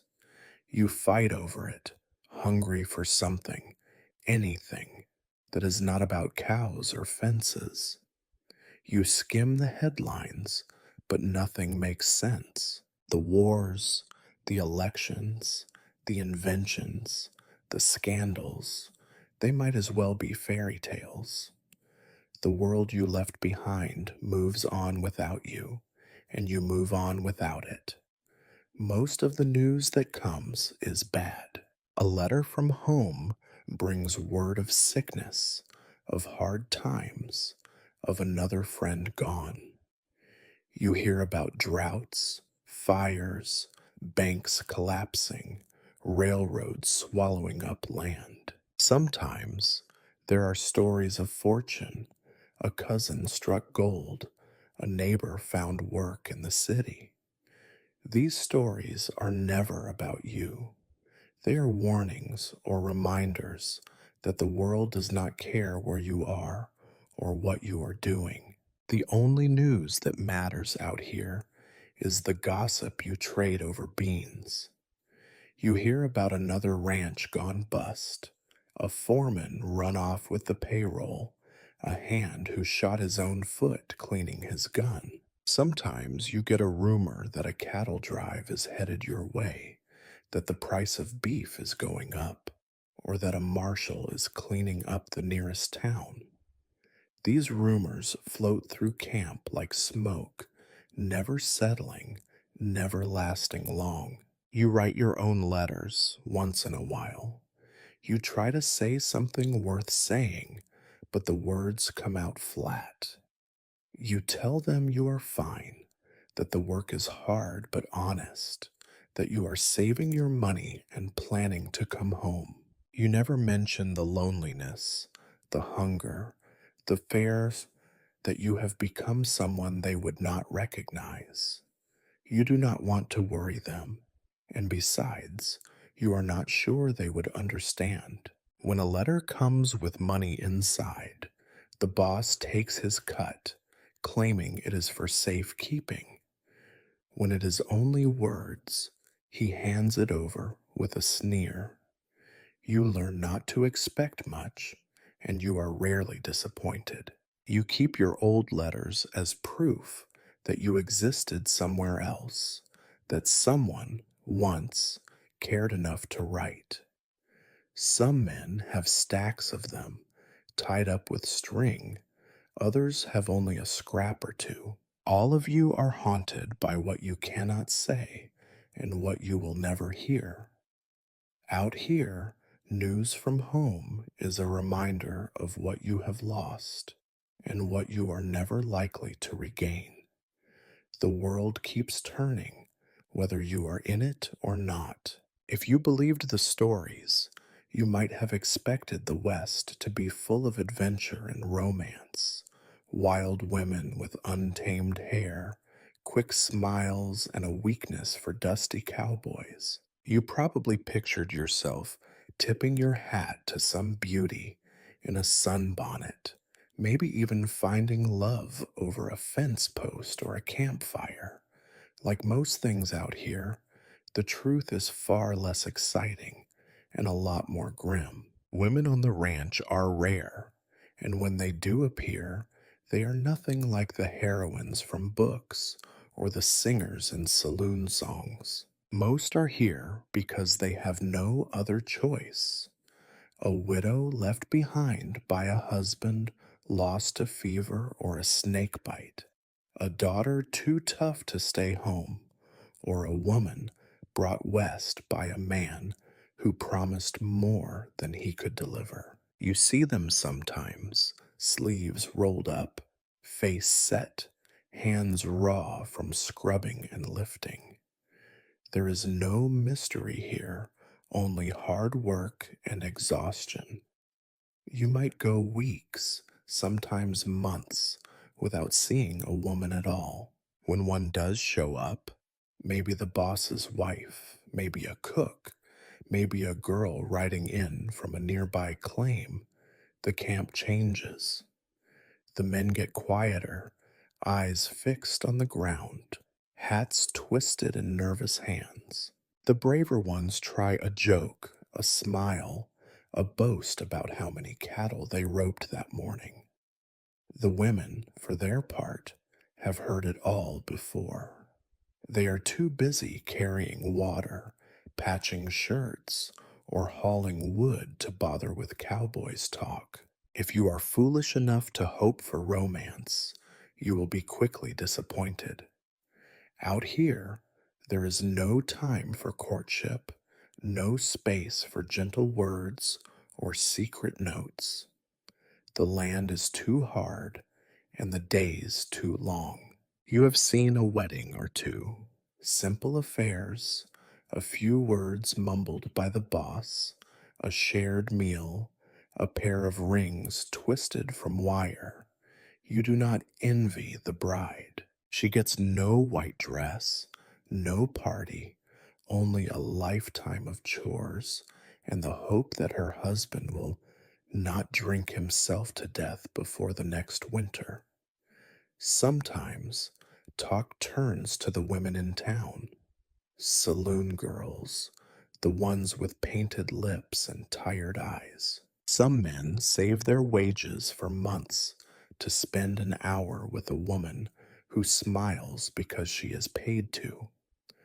Others brag about sweethearts back east, but everyone knows those girls have long forgotten the boys who vanished west. Most nights, the talk is just that, talk. The reality is less romantic. A quick trip upstairs, money gone, and a hollow feeling that sits in your belly long after the whiskey wears off. You hear stories about women running off with a cowboy, with a stranger, or just by themselves, tired of the drudgery and the endless wind. The men left behind tell those stories with bitterness, as if betrayal is something new under the sun. The truth is simpler. Out here, everyone is looking for a way out. You have thought about it yourself more than once. There are children, sometimes. Wild things with dirty faces and serious eyes, helping with the work as soon as they can walk. Their mothers watch them with a mix of pride and exhaustion. No one coddles them. Out here, childhood ends as soon as you can carry a bucket or shoo a chicken out of the garden. The laughter you hear is rare and sharp, quickly silenced by a harsh word or the threat of chores undone. You might wonder what keeps women here at all. The answer is as bleak as the land itself. Nowhere else to go. The city is too far. the road too dangerous, and the money almost non existent. Some women are tougher than any man you know. You see them patching a roof in the rain, digging a grave for a lost child, or standing up to the boss with a voice that could cut steel. You learn to respect them, but you do not try to get close. Out here, friendship is risky enough. Anything more is foolishness.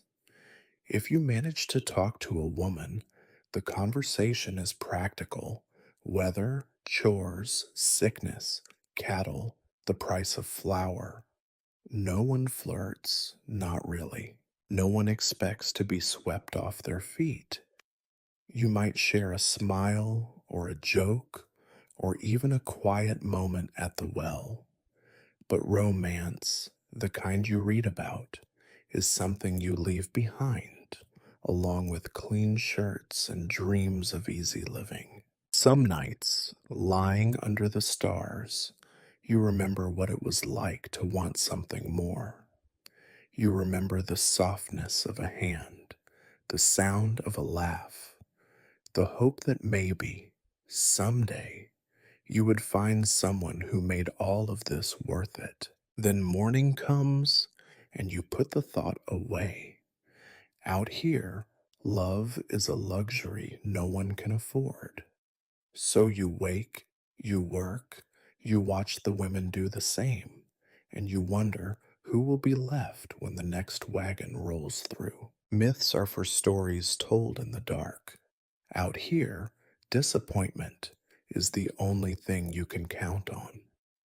If you think of town as a place of rest, a reward after weeks on the range, you have not been here long. The truth is that town is just another part of the trap, a little different flavor of trouble, a change of scenery, another set of people to dodge and disappoint. Still, after weeks of dirt and beans, the promise of a roof, a bath, and a drink you did not make yourself is enough to make you risk whatever lies waiting. You ride in with the rest, boots caked in dust, hat pulled low, pocket heavy with the wages you have already spent in your mind.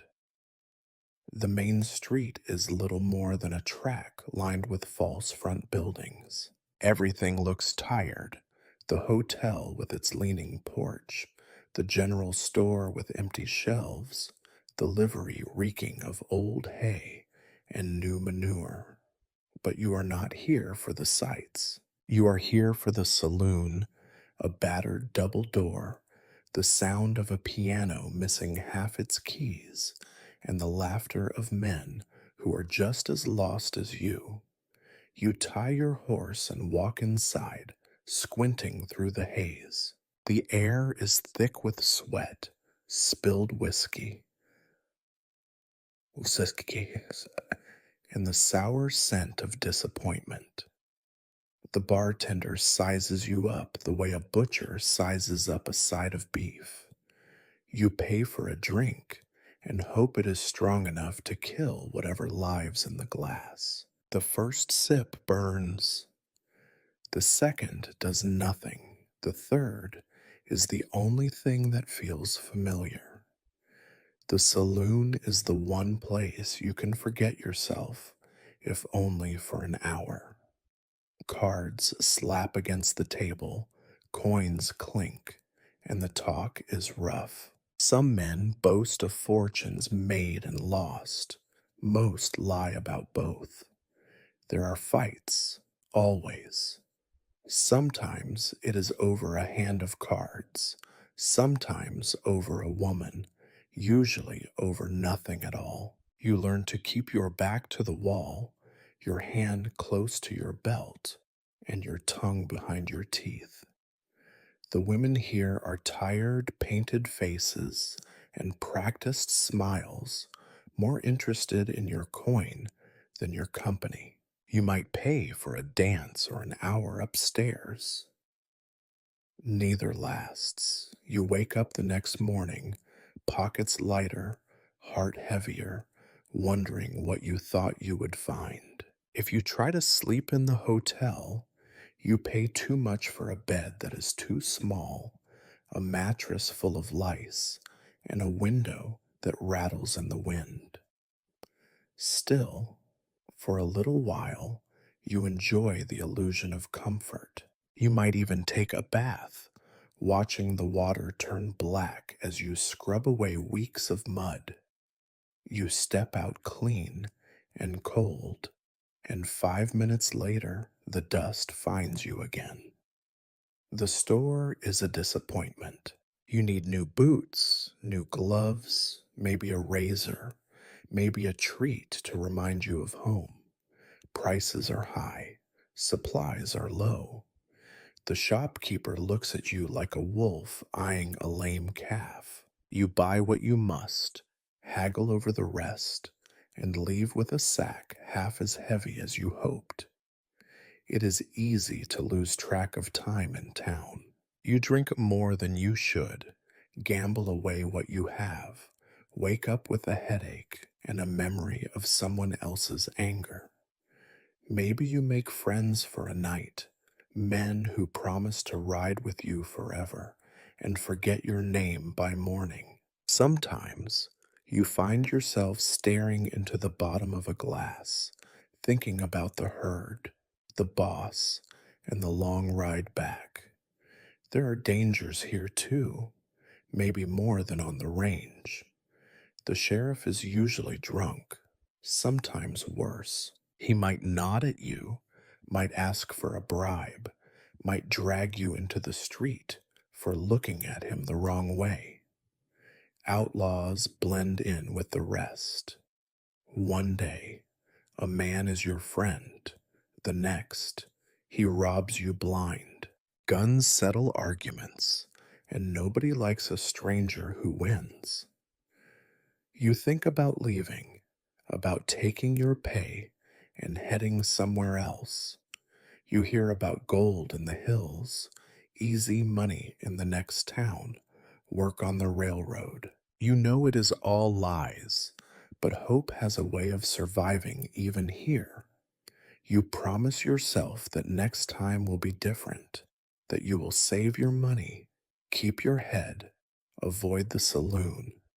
You never do. When your money is gone and your boots are worn, you head back to the range. The town does not care that you came, and no one waves as you ride out. The same wind blows, the same sun beats down, the same work waits. For a day or two, you taste the dust and remember the brief comfort of a warm bed, the glow of whiskey, the smile of someone who needed you, even if it was just for the price of a drink. Out here, the town is not an escape. It is just another stop on a long road that leads back to where you started, a place to spend your wages and remind yourself that whatever you are looking for, it is not here. So you ride back to the ranch, saddle sore and broke, pockets empty, dreams faded, and the taste of disappointment fresh on your tongue. Tomorrow, you will get up before dawn, eat your beans, and try not to think about the next time you will risk it all for a few hours of pretend comfort. You hear a lot about law and order, especially from folks who have never set foot west of the Mississippi.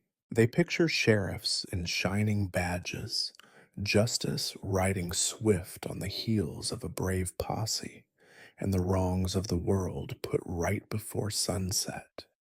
Maybe, somewhere, that is how things work. Out here, the law is just another rumor, written on paper no one reads, spoken about in town, but rarely seen on the range. Your first lesson in Western justice comes the day you meet the sheriff. He is asleep on his porch, hat over his eyes, gun dangling loose at his hip. When he wakes, he squints, spits, and tells you to keep your nose clean. That is the extent of your legal education. If you need help, you are on your own. If you cause trouble, you are told to move along. Sometimes trouble finds you anyway. The law here is as changeable as the wind. One day, the sheriff decides that gambling is illegal after he has lost his week's wages at cards.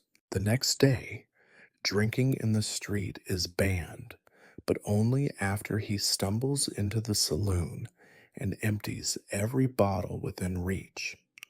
You quickly learn that the badge means little and the gun means more. Out here, who is right and who is wrong depends mostly on who draws fastest and who has the most friends standing behind him.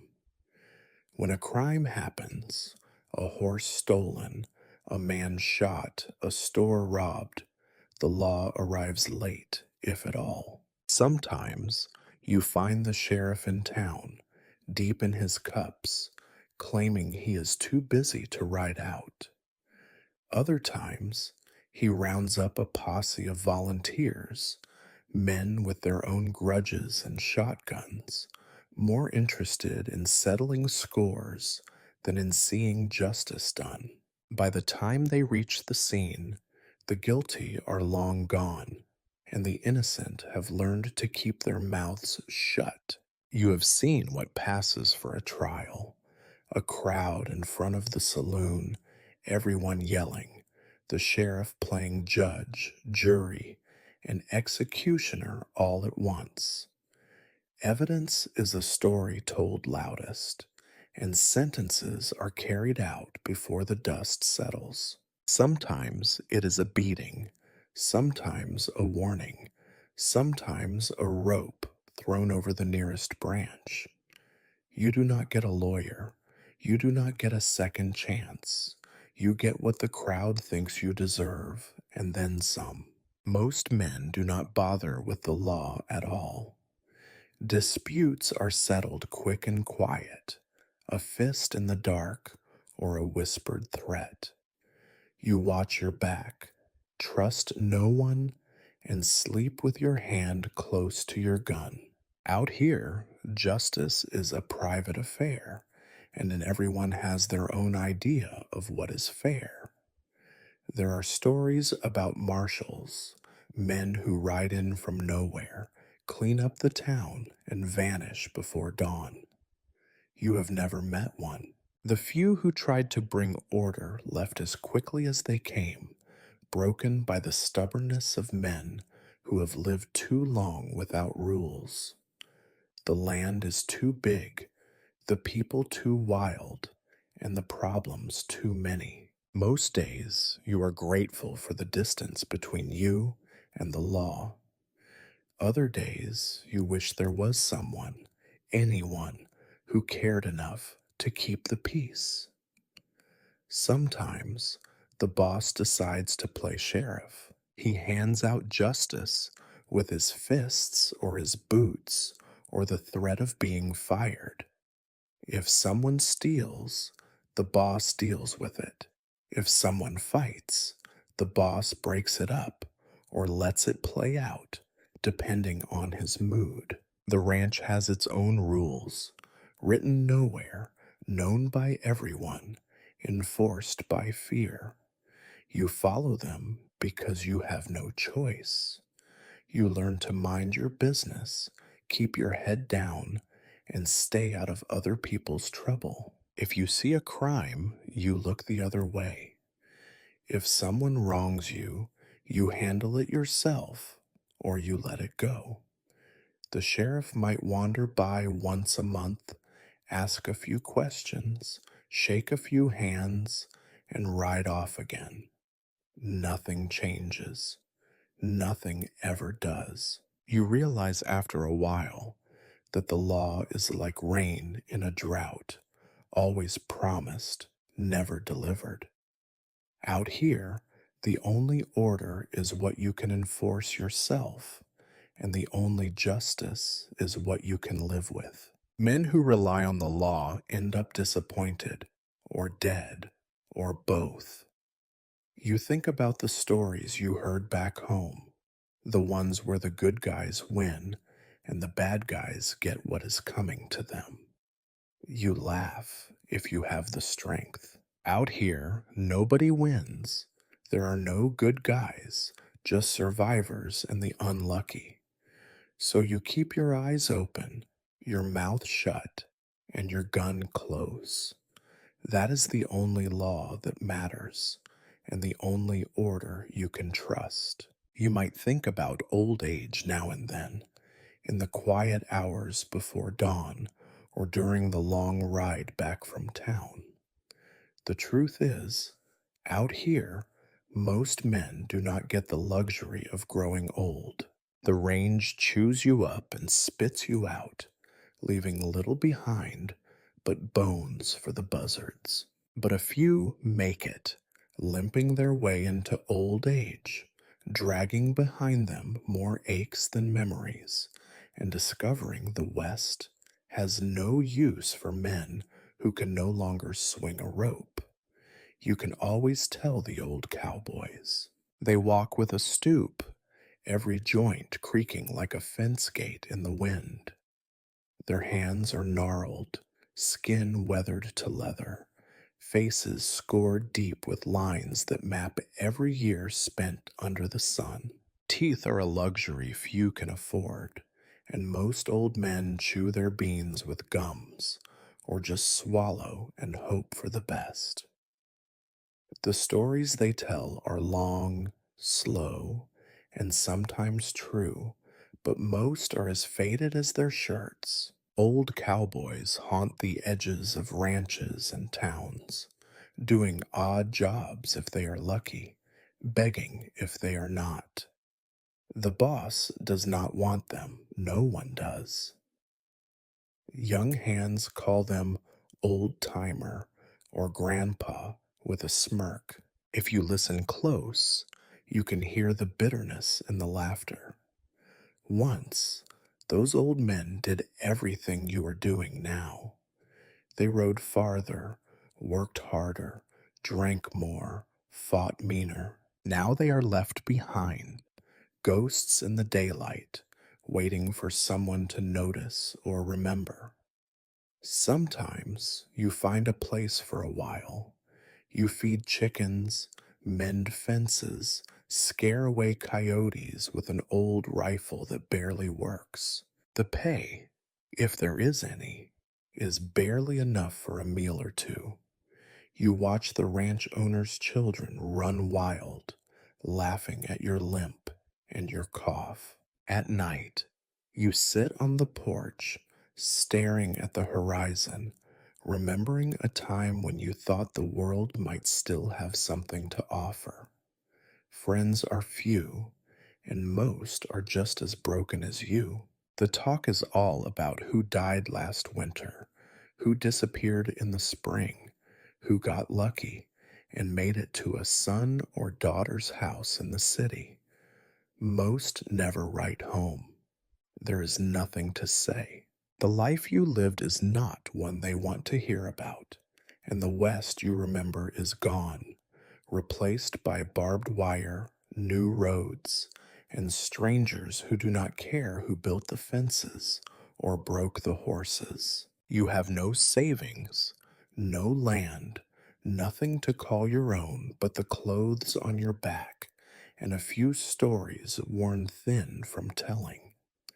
Once you might have had dreams, a piece of land, a family, someone to remember your name. Now you know better. The boss paid you in dollars that vanished fast, in meals you cannot remember, in empty promises that faded with the last drive. No one keeps track of what you are owed, and there is no one to fight for you when you are too weak to fight for yourself. Winter is the hardest. You feel it in your bones before the first snow falls.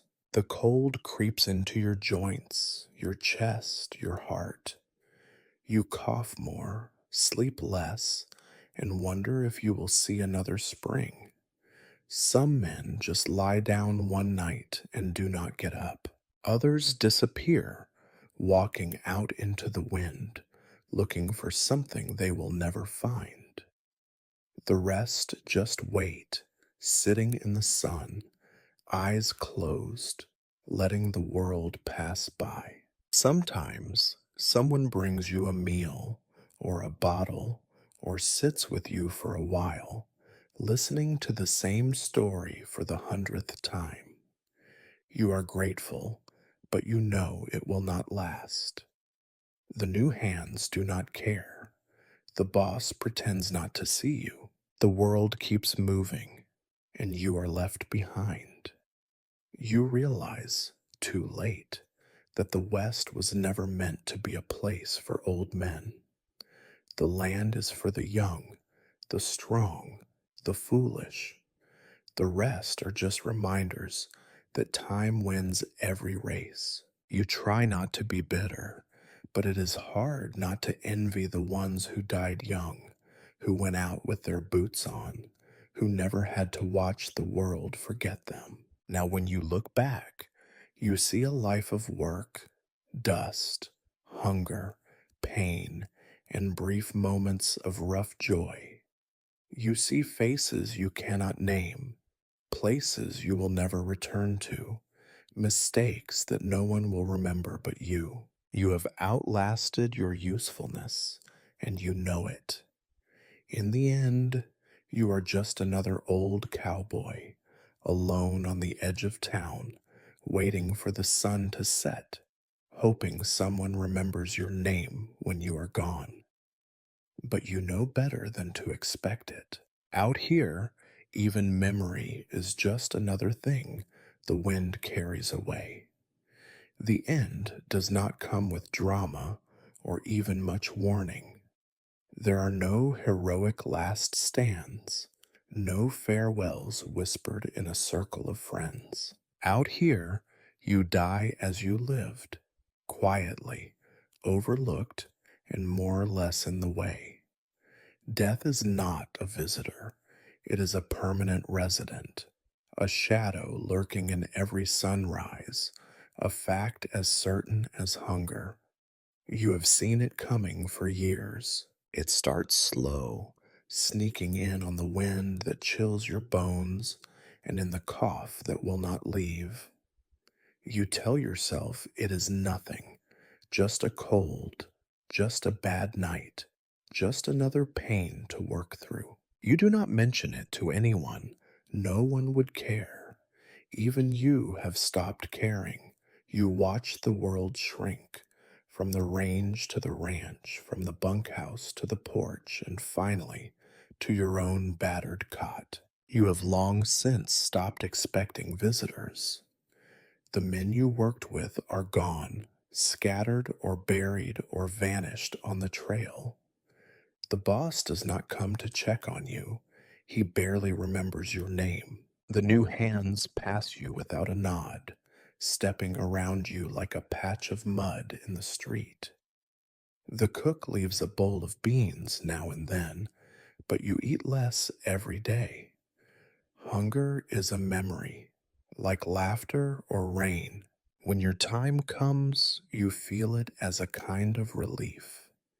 You lie back, staring at the ceiling or the sky, listening to the wind scrape dust against the door. You think about places you will never see again, people whose faces you cannot recall, dreams that faded so long ago you almost believe you never had them. You remember your horse, your first pair of boots, the way the land looked at sunrise on a morning when you were young enough to believe in second chances. You wonder who will find you, if anyone. Most likely, it will be by accident. A hand looking for a shovel, the cook wanting to collect the blanket, the boss checking to see if he owes you another week's pay. There will be a shrug, a muttered curse about the trouble of digging another hole, and maybe, if you are lucky, a few minutes of silence while they haul your body to the edge of the field. No one remembers where the old men are buried. There are no markers, no flowers, no words spoken over the shallow grave. The wind covers everything in time. The grass grows back. The herd wanders past. If you are remembered at all, it is as a cautionary tale, a warning to the new hands not to get too comfortable, not to think they are different. Your possessions, few as they are split up or thrown out. A battered hat, a rusty knife, a handful of coins, maybe a pair of boots if they are not too worn through. The rest is burned or buried or simply left to rot. The ranch goes on as it always has. The work does not stop, not for you, not for anyone. Some men are mourned, at least for a day. There is a story or two, a laugh at your expense, a shared drink to your memory. But even those fade. Life out here is too hard, too busy, too unforgiving to waste much time on the dead. The new men fill your place, ride your horse, curse your old gear, and forget your name. You realize at the end that everything you endured was for nothing anyone will remember. The West does not keep souvenirs, it buries them, like everything else, beneath dust and silence. There is no glory, no legend, only the endless march of days, one after another, grinding even the memories to nothing. If you had the strength, you might laugh. You spent a lifetime chasing something: freedom, fortune, a place to belong, only to find that all roads lead to the same unmarked grave. There is a kind of peace in that, you suppose. The suffering ends, the stories stop, and the land reclaims what little you left behind. And so, you leave this world as you entered it, unknown, unremarked, unnecessary. The work goes on. The sun rises. Another hand swings into your saddle, curses the cold, and begins his own long, pointless day.